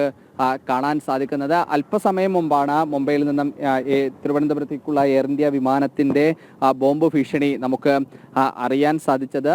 അതിൽ ഏതു തരത്തിലുള്ള ബോംബാണ് അല്ലെങ്കിൽ എന്ത് തരത്തിലാണ് ആ ഭീഷണി എന്നുള്ള കാര്യത്തിൽ നമുക്ക് കുറച്ചുകൂടി വ്യക്തത വരാനുണ്ട്. എന്തായാലും സുരക്ഷിതത്തോടുകൂടി തന്നെ വിമാനം ലാൻഡ് ചെയ്തിരിക്കുന്നതായി നമുക്ക് കാണാൻ സാധിക്കുന്നുണ്ട്. AI 654 ആണ് ഇപ്പോൾ ഈ വിമാനത്തിന്റെ നമ്പർ. അതാണ് ഇപ്പോൾ ലാൻഡ് ആയിരിക്കുന്നത്. രജനി, യാത്രക്കാരെയൊക്കെ അവിടുന്ന് മാറ്റുകയാണോ അഖില? അതാണോ ആ ബസ് അവിടെ കാണുന്നത്? യാത്രക്കാരെ വളരെ സുരക്ഷിതമായി പെട്ടെന്ന് തന്നെ മാറ്റിയതിന് ശേഷമാണോ പരിശോധനകൾ നടത്തുക?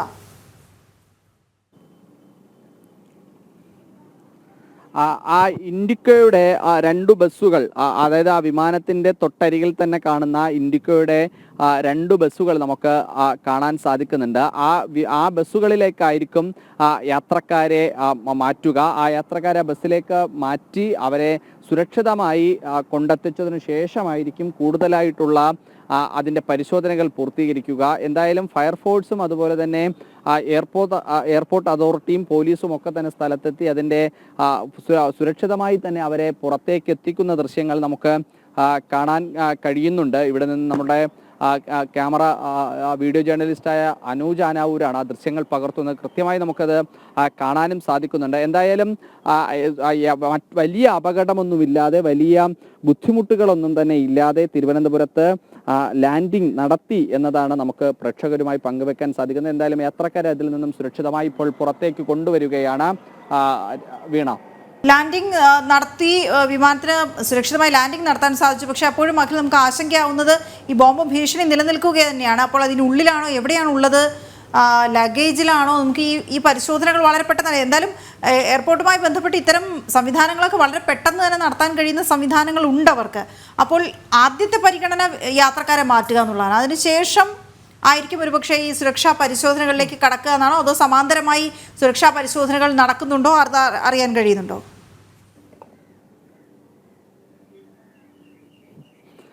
വീണ, നമുക്കിപ്പോൾ അറിയാൻ സാധിക്കുന്നത് ഒരു കാഷ്വാലിറ്റി ഉണ്ടാകാതിരിക്കാൻ വേണ്ടി അടിയന്തരമായി വിമാനം ലാൻഡിംഗ് നടത്തി അതിനുശേഷം ആ വിമാനത്തിൽ നിന്നും യാത്രക്കാരെ മാറ്റുക എന്നുള്ളതാണ് ഇപ്പോൾ ചെയ്യുന്നത് എന്നതാണ് നമുക്ക് അറിയാൻ സാധിക്കുന്നത്. അതിനു പിന്നാലെ തന്നെ ലഗേജുകൾ ഓരോന്ന് പരിശോധന നടത്തുന്നുണ്ട്. എങ്ങനെയാണ് അതിൽ ഒരു ബോംബ് ഭീഷണി ഉണ്ടായത് എന്നുള്ള കാര്യം അടക്കം പരിശോധിക്കാൻ വേണ്ടി പരിശോധന നടത്തും എന്നതാണ് നമുക്ക് അറിയാൻ സാധിക്കുന്നത്. അതിനുശേഷമായിരിക്കും മറ്റേതെങ്കിലും തരത്തിലുള്ള വ്യാജ സന്ദേശമാണോ എന്നുള്ള കാര്യത്തിൽ ഒരു സ്ഥിരീകരണം ഉണ്ടാവുക. എന്തായാലും യാത്രക്കാരെ സുരക്ഷിതമായി മാറ്റുന്നതാണ് നമുക്ക് കാണാൻ സാധിക്കുന്നത്. വീണ, ഓക്കെ, അഖിലേക്ക് നമുക്ക് കൂടുതൽ വിവരങ്ങളിലേക്ക് വരും സമയങ്ങളിൽ തിരിച്ചു വരാൻ, കൂടുതൽ വിവരങ്ങൾ ശേഖരിക്കുക. ഏതായാലും സുരക്ഷാ പരിശോധന ആരംഭിച്ചിട്ടുണ്ട്. സാധാരണഗതിയിൽ ഡോഗ് സ്ക്വാഡ്, ബോംബ് സ്ക്വാഡും ഒക്കെ വന്ന് പരിശോധനകൾ നടത്താറുണ്ട്. എത്രയും പെട്ടെന്ന് യാത്രക്കാരെ മാറ്റുക എന്നുള്ളതാണ് പ്രധാനം. അതിനുള്ള നടപടികളാണ് അവിടെ പറഞ്ഞതുപോലെ തന്നെ കാഷ്വാലിറ്റികളൊന്നും ഉണ്ടാകാതിരിക്കാൻ വേണ്ടിയിട്ട് അതിവേഗം തന്നെ ഈ യാത്രക്കാരെ മാറ്റി അവരെ സുരക്ഷിത സ്ഥാനത്തേക്ക് കൊണ്ടുപോകുന്ന ദൃശ്യങ്ങളൊക്കെയാണ് നമ്മൾ കാണുന്നത്. ഇപ്പോൾ നമുക്ക് സംശയിക്കേണ്ട ഒരു കാര്യം കൂടെ, ഒപ്പം മനസ്സിലാകേണ്ട ഒരു കാര്യം, ജനങ്ങൾ ഒന്നടങ്കം ചോദിക്കുന്നതുമാണ് ഈ ഭീഷണി എവിടെ നിന്ന് വന്നു എന്നുള്ള കാര്യം. ഇക്കാര്യത്തിൽ അധികൃതർ, വിമാനത്താവള അധികൃതർ അല്ലെങ്കിൽ ഈ വിമാനവുമായി ബന്ധപ്പെട്ട അധികൃതർ എന്തെങ്കിലും ഒരു വിവരം പുറത്തു വിട്ടിട്ടുണ്ടോ അഖിലെ?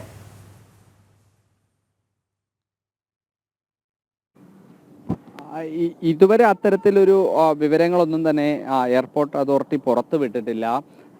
നമുക്ക് അറിയാനും അവർ അത് ക്ലോസ് ചെയ്ത് വെച്ചിരിക്കുകയാണ്. അത്തരത്തിലുള്ള വിവരങ്ങളൊന്നും തന്നെ അവർ പുറത്തേക്ക് വിടുന്നില്ല.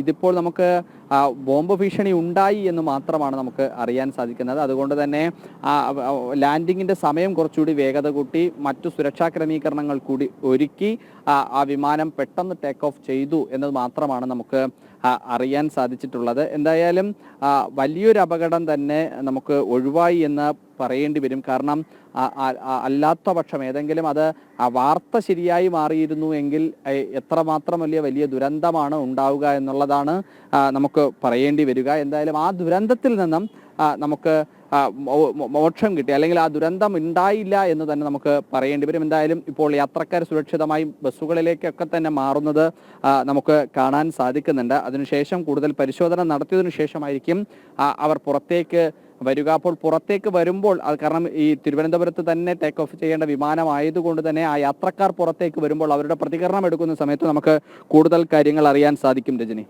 ഈ വിമാനം ടാക്സി വേയിലേക്ക് മാറ്റി പരിശോധന നടത്തുന്നതാണല്ലോ അഖിൽ റിപ്പോർട്ട് ചെയ്തത്. ടാക്സി വേ എന്ന് പറയുന്നത് അതൊരു ഒഴിഞ്ഞ സ്ഥലമാണോ? അതായത് ഈ ഇത്തരം പരിശോധനകൾ ഒരുപക്ഷെ ഇപ്പോഴും ബോംബ് ഭീഷണി നിലനിൽക്കുന്നതുകൊണ്ട് നമുക്ക് ആശങ്കയുണ്ട്. ആ ഭാഗം സുരക്ഷിതമായിട്ട് അങ്ങനെ മാറ്റിയത് മറ്റു വിമാനങ്ങൾക്കോ യാത്രക്കാർക്കോ പ്രശ്നമുണ്ടാകാത്ത വിധം ചുറ്റുമുള്ള ദൂരെ നമുക്ക് മറ്റ് കെട്ടിടങ്ങൾ കാണാൻ കഴിയുന്നുണ്ട്. മാത്രമല്ല, നേരത്തെ അഖിൽ തത്സമയ വിവരങ്ങൾ പറഞ്ഞുകൊണ്ട് നിൽക്കുമ്പോൾ മറ്റൊരു വിമാനം അടുത്തുകൂടി പോകുന്നതും കാണാൻ കഴിഞ്ഞു. അപ്പോൾ ഈ വിമാനങ്ങളും കെട്ടിടങ്ങളും മറ്റ് സംവിധാനങ്ങളും ഒക്കെ ഉള്ള ഇടം തന്നെയാണ് ഈ ടാക്സി വേ. എങ്കിൽ പോലും അത് മറ്റ് വിമാനത്തിലെ പ്രധാനപ്പെട്ട ഇടങ്ങളിൽ നിന്നും സുരക്ഷിതമായി മാറ്റി നിർത്തിയിരിക്കുന്ന ഒരിടമാണ് ഈ ടാക്സി വേ എന്ന് പറയാമോ?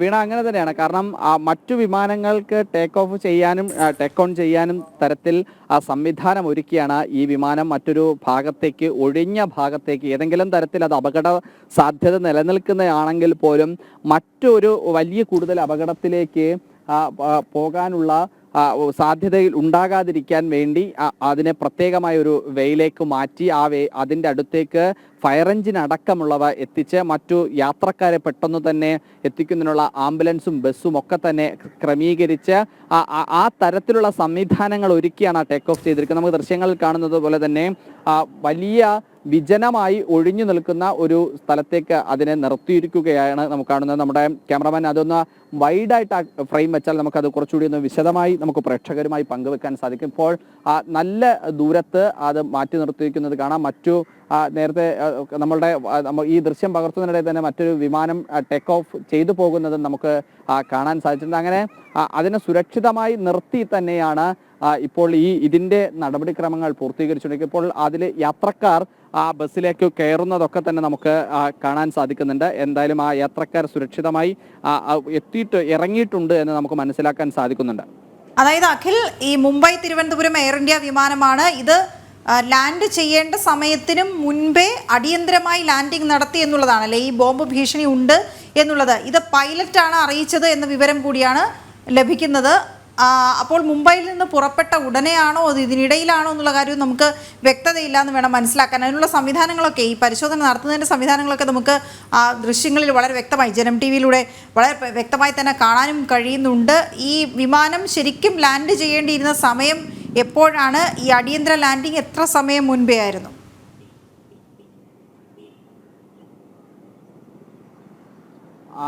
നമുക്ക് മനസ്സിലാക്കുന്നത് അനുസരിച്ചിട്ടാണ് എന്നുണ്ടെങ്കിൽ ഇത് ഏകദേശം 9:30 ഈ വിമാനം തിരുവനന്തപുരത്ത് ടേക്ക് ഓഫ് ചെയ്യേണ്ടത് എന്നതാണ് നമ്മൾ മനസ്സിലാക്കുന്നത്.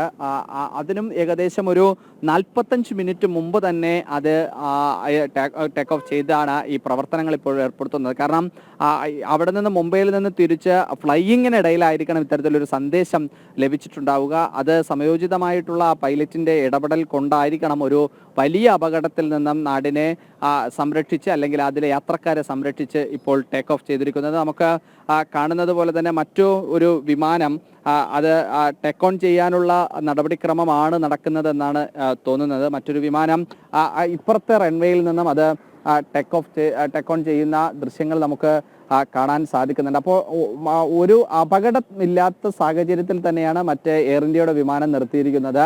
മറ്റ് ഒരു വിമാനം ഇപ്പോൾ ടേക്ക് ഓൺ ചെയ്യുന്നത് നമുക്ക് കാണാൻ സാധിക്കുന്നുണ്ട്. നമുക്ക് ദൃശ്യങ്ങൾ വ്യക്തമാക്കി തരുന്നുണ്ട്. അപ്പോൾ എന്തായാലും സുരക്ഷിതമായി ആ യാത്രക്കാർ പുറത്തേക്ക് എത്തും എന്ന് തന്നെ നമുക്ക് ഈ ഘട്ടത്തിൽ പറയേണ്ടി വരും. അപ്പം അഖിലെ, നമുക്കിവിടെ പറയേണ്ടത്, അഖിൽ പറഞ്ഞതുപോലെ തന്നെ മറ്റൊരു വിമാനം ടേക്ക് ഓഫ് ചെയ്യുന്ന ആ ദൃശ്യങ്ങളാണ് നമ്മൾ കാണിക്കുന്നത്. അപ്പോൾ ഈ ജനങ്ങൾക്ക് അല്ലെങ്കിൽ യാത്രക്കാർക്ക് ആശങ്കകളൊന്നും വേണ്ട എന്ന് കാണിച്ചു കൊടുക്കുന്നത് കൂടെയാണ്. വിമാനം ഇങ്ങനെ പോകുന്നുണ്ട്, ഇപ്പോൾ ഇവരൊക്കെ തന്നെ സുരക്ഷിതമായിട്ട് എത്തി. ഇനി പരിശോധനകൾ മാത്രമാണ് ബാക്കിയുള്ളത്.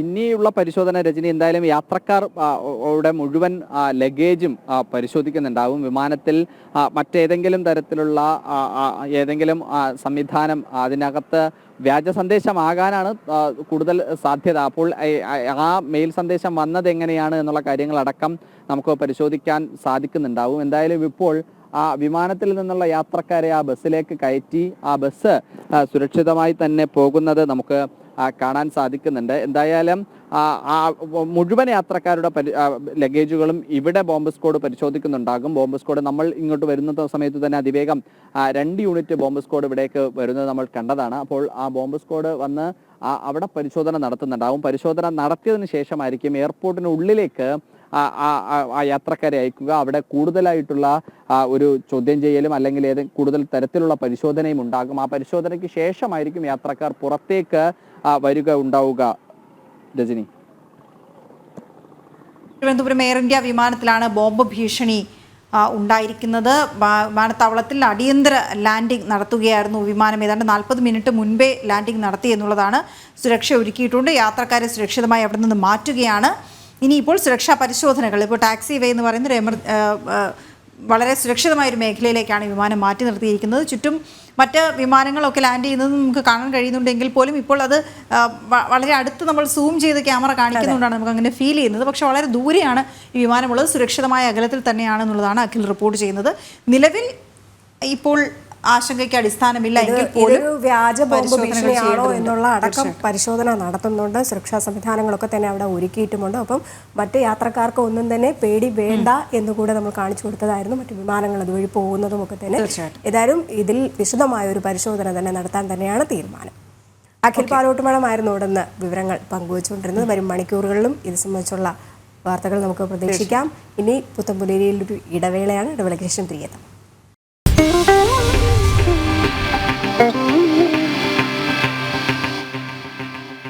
നമ്മുടെ അളമുട്ടിയ ചേര പറയുന്നു, ആളുകളെ ഇറക്കി വിമാനം ഏതെങ്കിലും പാടത്ത് കൊണ്ടുപോയിടാൻ പറ. അതിന് കേരളത്തിൽ എവിടെ ഇരിക്കുന്നു പാടം ചേരച്ചേട്ടാ? നേരത്തെ ചേരച്ചേട്ടൻ പറയുന്നുണ്ടായിരുന്നു നമ്മൾ രണ്ടുപേരും കൂടി പ്രദീപ്ജിയെ അടിച്ചൊരു മൂലയിൽ ഇട്ടിട്ടാണ് ഇവിടെ നിൽക്കുന്നത് എന്നുള്ളത്. ആരും എവിടെ അടിച്ച് മൂലയിൽ ഇട്ടിട്ടില്ല.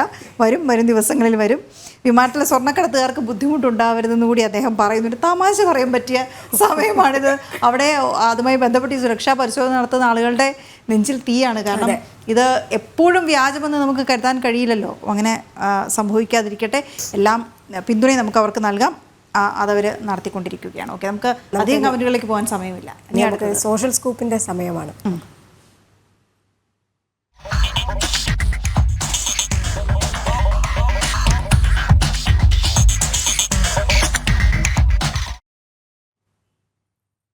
ഓക്കെ, എന്താണ് നമ്മുടെ സോഷ്യൽ മീഡിയ ചിന്തിക്കുന്നത്? സമകാലിക സംഭവങ്ങളിൽ അവർ എത്ര ശക്തമായി ഇടപെടുന്നു, പ്രതിഷേധിക്കുന്നു, അഭിനന്ദിക്കുന്നു തുടങ്ങിയ കാര്യങ്ങളൊക്കെയാണ് നമ്മൾ സോഷ്യൽ സ്കൂപ്പിലൂടെ നോക്കേണ്ടത്. ആദ്യത്തെ അത് വരുന്നതിനനുസരിച്ച് നമുക്ക് ചില പിക്ക് ചെയ്ത് വളരെ പെട്ടെന്ന് പറയാൻ പറ്റും അല്ലേ, കുറഞ്ഞ സമയത്തിനുള്ളിൽ തന്നെ. അത് ദേവേന്ദ്ര ഫട്നാവിസിൻ്റെയാണ്. ഒരു മഹാരാഷ്ട്ര ഉപമുഖ്യമന്ത്രിയായിരുന്ന അദ്ദേഹം പറയുന്നത് പോളണ്ടിലെ പ്രധാനമന്ത്രിയുടെ സന്ദർശനമാണ്. കാരണം 70 വർഷത്തിലെ നയതന്ത്ര ബന്ധം വീണ്ടും ഊട്ടി ഉറപ്പിക്കുകയാണ് ചെയ്യുന്നത് പ്രധാനമന്ത്രി നരേന്ദ്രമോദി എന്നാണ് നമ്മൾ ഇന്നലെ കണ്ടതാണ്.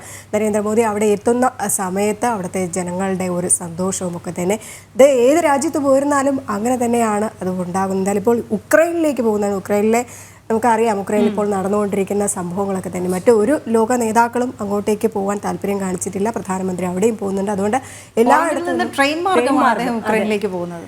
അതുകൊണ്ട് എല്ലായിടത്തു നിന്നും അഭിനന്ദന സന്ദേശങ്ങൾ തന്നെയാണ് വരുന്നത്. ഇപ്പോൾ ദേവേന്ദ്ര ഫട്നാവിസിന്റെ വാക്കുകളാണിത്. താങ്ക് യു ഓണറബിൾ പ്രധാനമന്ത്രി Modiji for honouring and remarking Maharashtra's rich legacy of supporting Polish refugee during world war II. കാരണം നമുക്കറിയാം ഈ ലോകത്ത് എല്ലായിടത്തും ഇന്ത്യക്കാര് ഉണ്ട് എന്നുള്ളൊരു വിവരം. മറാത്തി സംസാരിച്ചതിലൂടെ അദ്ദേഹം നന്ദി പറയുന്നുണ്ട്. അവിടെ ഈ പോളണ്ടിലൊക്കെ പോയി. യെസ്, നമ്മുടെ എന്തായാലും നമുക്ക് അടുത്ത ഏതാണെന്ന് നോക്കാം. എനിക്ക് തോന്നുന്നു അദ്ദേഹത്തിന്റെ വാക്കുകളാണ്.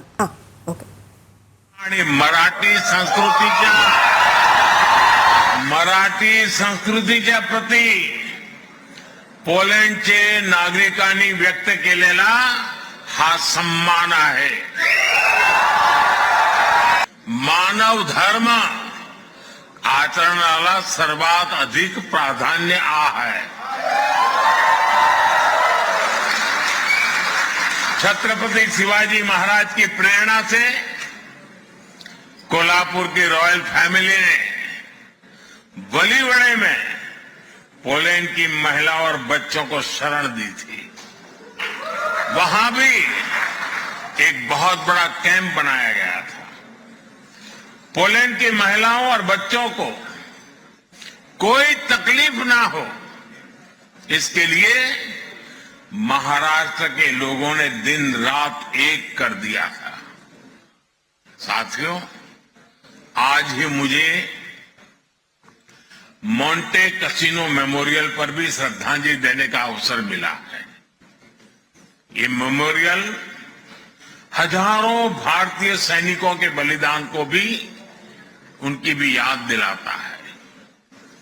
ये इस बात का भी प्रमाण है कि कैसे विश्व के हर कोने में भारतीयों ने अपना कर्तव्य निभाया है. साथियों, 21वीं सदी का आज का भारत अपने पुराने वैल्यूज, अपनी विरासत पर गर्व करते हुए विकास के रास्ते पर आगे बढ़ रहा है।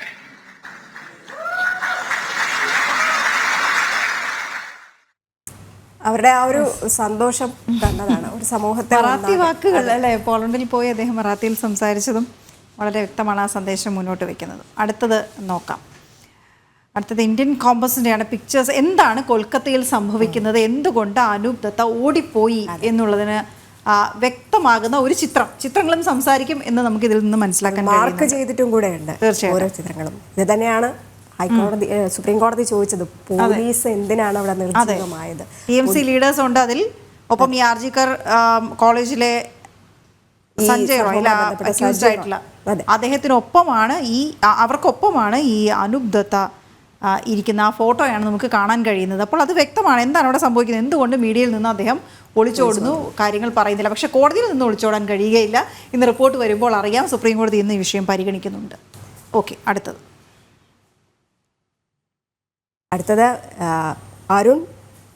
അരുൺ ബുദൂർ എന്നുള്ള ട്വിറ്റർ ഹാൻഡിൽ നിന്നാണ് വന്നിരിക്കുന്നത്. കാരണം ഒരു വർഷം നമുക്കറിയാം ഈ പന്നുവിൻ്റെ കാര്യം, വിഘടനവാദി നേതാവായ പന്നുവിൻ്റെ ഒരു വിഷയമാണ് ഇപ്പോൾ ഈ ഉന്നയിച്ചിരിക്കുന്നത്. ഒരു വർഷം വേണ്ടി വന്നു ഇത് അമേരിക്കയ്ക്ക് മനസ്സിലാകാനാണ്. അങ്ങനെ ഒരു വാർത്ത പോലും എഴുതിയിട്ടില്ല. വാഷിങ്ടൺ പോസ്റ്റിൽ അമേരിക്ക ആസ്ഥാനമുള്ള സിഖ് വിഘടനവാദി നേതാവ് ഗുർപന്ത് പന്നു എഴുതിയിട്ടുണ്ടായിരുന്നു എന്ന് ഒരു വ്യാജ വീഡിയോ പോസ്റ്റാണ് ഉണ്ടായിരുന്നത് നേരത്തെ. പക്ഷേ അങ്ങനെ ഒരു വാർത്ത വന്നിട്ടില്ല എന്ന് ബൂം കണ്ടെത്തിയിരിക്കുന്നു. പോസ്റ്റിലെ സ്ക്രീൻഷോട്ട് ഫോട്ടോഷോപ്പ് ചെയ്തതാണ്.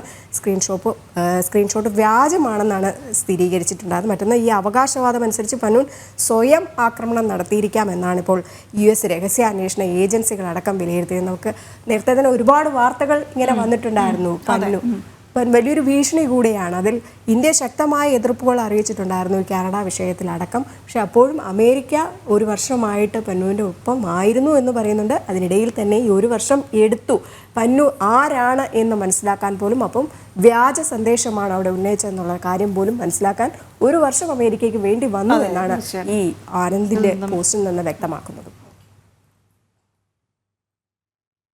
ഒരുപാട് നിരവധി സമൂഹ മാധ്യമത്തിലെ പോസ്റ്റുകളുണ്ട്. പക്ഷെ അതൊന്നും തന്നെ നമുക്ക് നോക്കിയെടുക്കാനുള്ളൊരു സമയമില്ല, നൽകാനും സമയമില്ല. കാരണം നമുക്കറിയാം വളരെ പ്രധാനപ്പെട്ട ചില വാർത്തകളിലൂടെ പോയി വരേണ്ട ഒരു സമയമായിരുന്നു ഉണ്ടായിരുന്നത്. നമുക്കേതായാലും മറ്റു വാർത്തകൾ കൂടെ നോക്കാനുള്ള ഒരു വാർത്ത കൂടെ നോക്കാനുണ്ട്. കാരണം ഈ വീട് വയ്ക്കാൻ സ്ഥലമില്ലാത്തവർക്ക് സൗജന്യമായിട്ട് ഭൂമി നൽകിയിരിക്കുകയാണ് മുൻ സൈനികൻ. കണ്ണൂർ അഴീക്കോട് നീർക്കടവ് സ്വദേശി AR അച്യുതനാണ് 11 പേർക്ക് സൗജന്യമായിട്ട് ഭൂമി നൽകിയത്. അപേക്ഷ ക്ഷണിച്ച ശേഷം അർഹരായവരെ കണ്ടെത്തിയാണ് ഭൂമിദാനം ചെയ്തിരിക്കുന്നത്. സ്വന്തമായി ഭൂമിയില്ലാത്ത മത്സ്യത്തൊഴിലാളികൾക്ക് സൗജന്യമായി ഭൂമി നൽകി അഴീക്കോട് നീർക്കടവ് സ്വദേശി അച്യുതൻ. തിരഞ്ഞെടുത്ത 11 പേർക്കാണ് 3 സെന്റ് ഭൂമി വീതം ഈ മുൻ സൈനികൻ നൽകിയത്. അച്യുതന്റെ തീരുമാനത്തിന് ഭാര്യ മൈഥിലിയുടെ പൂർണ്ണ പിന്തുണയുമുണ്ട്. പെട്ടെന്ന് എൻ്റെ മനസ്സിൽ കുറച്ച് നാൾ ഉണ്ടായിരുന്നൊരു കാര്യമാണത്. അപ്പോൾ ഒരു ദിവസം പെട്ടെന്ന് ഭാര്യയാണ് ഇങ്ങോട്ട് ആദ്യം ഇത് സജസ്റ്റ് ചെയ്യുന്നത്. അപ്പോൾ പെട്ടെന്ന് ഞാൻ പറഞ്ഞു, അയ്യോ അത് എൻ്റെ മനസ്സിലുണ്ടായ കാര്യമാണല്ലോ എന്ന് പറഞ്ഞിട്ട് അപ്പം പിന്നെ ഞങ്ങൾ മുമ്പോട്ട് പോകാൻ തീരുമാനിച്ചു. 11 കുടുംബങ്ങൾക്ക് ജീവിതത്തിൽ പുത്തൻ പ്രതീക്ഷ നൽകിയ അച്യുതന്റെ തീരുമാനത്തിൽ സന്തോഷത്തിലാണ് നീർക്കടവ് ഗ്രാമം. നല്ലൊരു പുണ്യപ്രവൃത്തിയായിട്ട് ഞാൻ കാണുന്നു. നമ്മളൊരു വിപുലമായ ഒരു ഇതിൽ തന്നെയാണ് ഇപ്പോൾ രേഖ കൈമാറിയിട്ടുള്ളത്. വലിയൊരു പരിപാടിയാക്കിയിട്ട് തന്നെയാണ് രേഖ കൈമാറി. ഇപ്പോൾ അച്യുതേട്ടൻ്റെ ഭാര്യയും വന്നിട്ട് നമ്മളെ അതേ സമുദായം എല്ലാവരും കൂടി അവർ ഇപ്പോൾ ഈ 11 വ്യക്തികൾക്ക് രേഖ കൈമാറിയിട്ടുണ്ട്. അത് നമ്മുടെ നാടിന് ഏറ്റവും ഒരു എന്താ പറയുക ഒരു അംഗീകാരമുള്ളൊരു സംഭവം തന്നെയാണ്. എന്ന് വെച്ചാൽ അവർക്ക് ഭൂമിയൊന്നും ഇല്ലാത്തവർക്ക് ഇതൊരു വലിയ ഒരു ഇത് തന്നെയാണ്. ഈ ഒരു 3 സെൻറ്റ് കിട്ടിക്കഴിഞ്ഞാൽ ഇവർക്ക് ലൈഫിൽ ഉൾപ്പെടുത്തിയിട്ട് വീടെടുക്കാന്നുള്ള ഒരു ധാരണയുണ്ട്. പിന്നെ അവൻ്റെ ഒരു വഴീൻ്റെ ഒരു പ്രശ്നമുണ്ട്. ആ വഴി നമ്മളിപ്പം പഞ്ചായത്തും ബ്ലോക്കും ജില്ലാ പഞ്ചായത്തും എല്ലാം കൂടിയിട്ട് അത് ചെയ്തു കൊടുക്കാന്നുള്ളൊരു തീരുമാനത്തിൽ ആയിട്ടുണ്ട്. സൗജന്യമായി ലഭിച്ച ഭൂമിയിൽ സ്വന്തമായി ഒരു വീട് നിർമ്മിക്കണമെന്നാണ് മത്സ്യത്തൊഴിലാളികളുടെ സ്വപ്നം. ജനം, കണ്ണൂർ. അങ്ങനെ സംഭവബഹുലമായ ഒരു പുത്തൻ പുലരിയെന്ന് പറയേണ്ടി വരും. ഏതായാലും വളരെ സന്തോഷത്തിലാണ് നമ്മൾ തുടങ്ങിയത്, പക്ഷേ ഒരു ആശങ്കയിലാണ് അവസാനിക്കുന്നത് ഈ വിമാനത്തിൻ്റെ എമർജൻസി ലാൻഡിംഗ് സംബന്ധിച്ച്. ഏതായാലും വളരെ വിശദമായി തന്നെ വാർത്തകളിലേക്ക് പോകാം. സുപ്രീം കോടതിയിൽ വരുന്ന കേസിന് വളരെ നിർണായകമാണ് ബംഗാളിനെ സംബന്ധിച്ച്. മറ്റെന്തെങ്കിലും പറയാൻ വന്നോ? പുത്തൻപുലരിയിലെ പ്രദീപ് എവിടെ പോയി, പ്രദീപ് പിള്ള എവിടെ പോയി എന്ന് പറഞ്ഞാൽ ഒരിടത്തും പോയിട്ടില്ല, ഇവിടെയൊക്കെ തന്നെ ഉണ്ട്. ഇന്നൊരു ദിവസം ഞങ്ങൾ രണ്ടുപേരും അങ്ങ് കയറി. അതെ. ഓക്കെ, ശരി. നമുക്ക് ഏതായാലും ഇന്നത്തെ പുത്തൻപുലരിയുടെ സമയം പൂർണ്ണമാകുന്നതോടുകൂടി ഇവിടുന്ന് അവസാനിപ്പിച്ച് പോകാം. പക്ഷേ ജനം ടി വിയിൽ വാർത്തകൾ തുടരും. പ്രേക്ഷകർ ജനം ടി വിക്കൊപ്പം തുടരുക. നമസ്തേ. നമസ്തേ.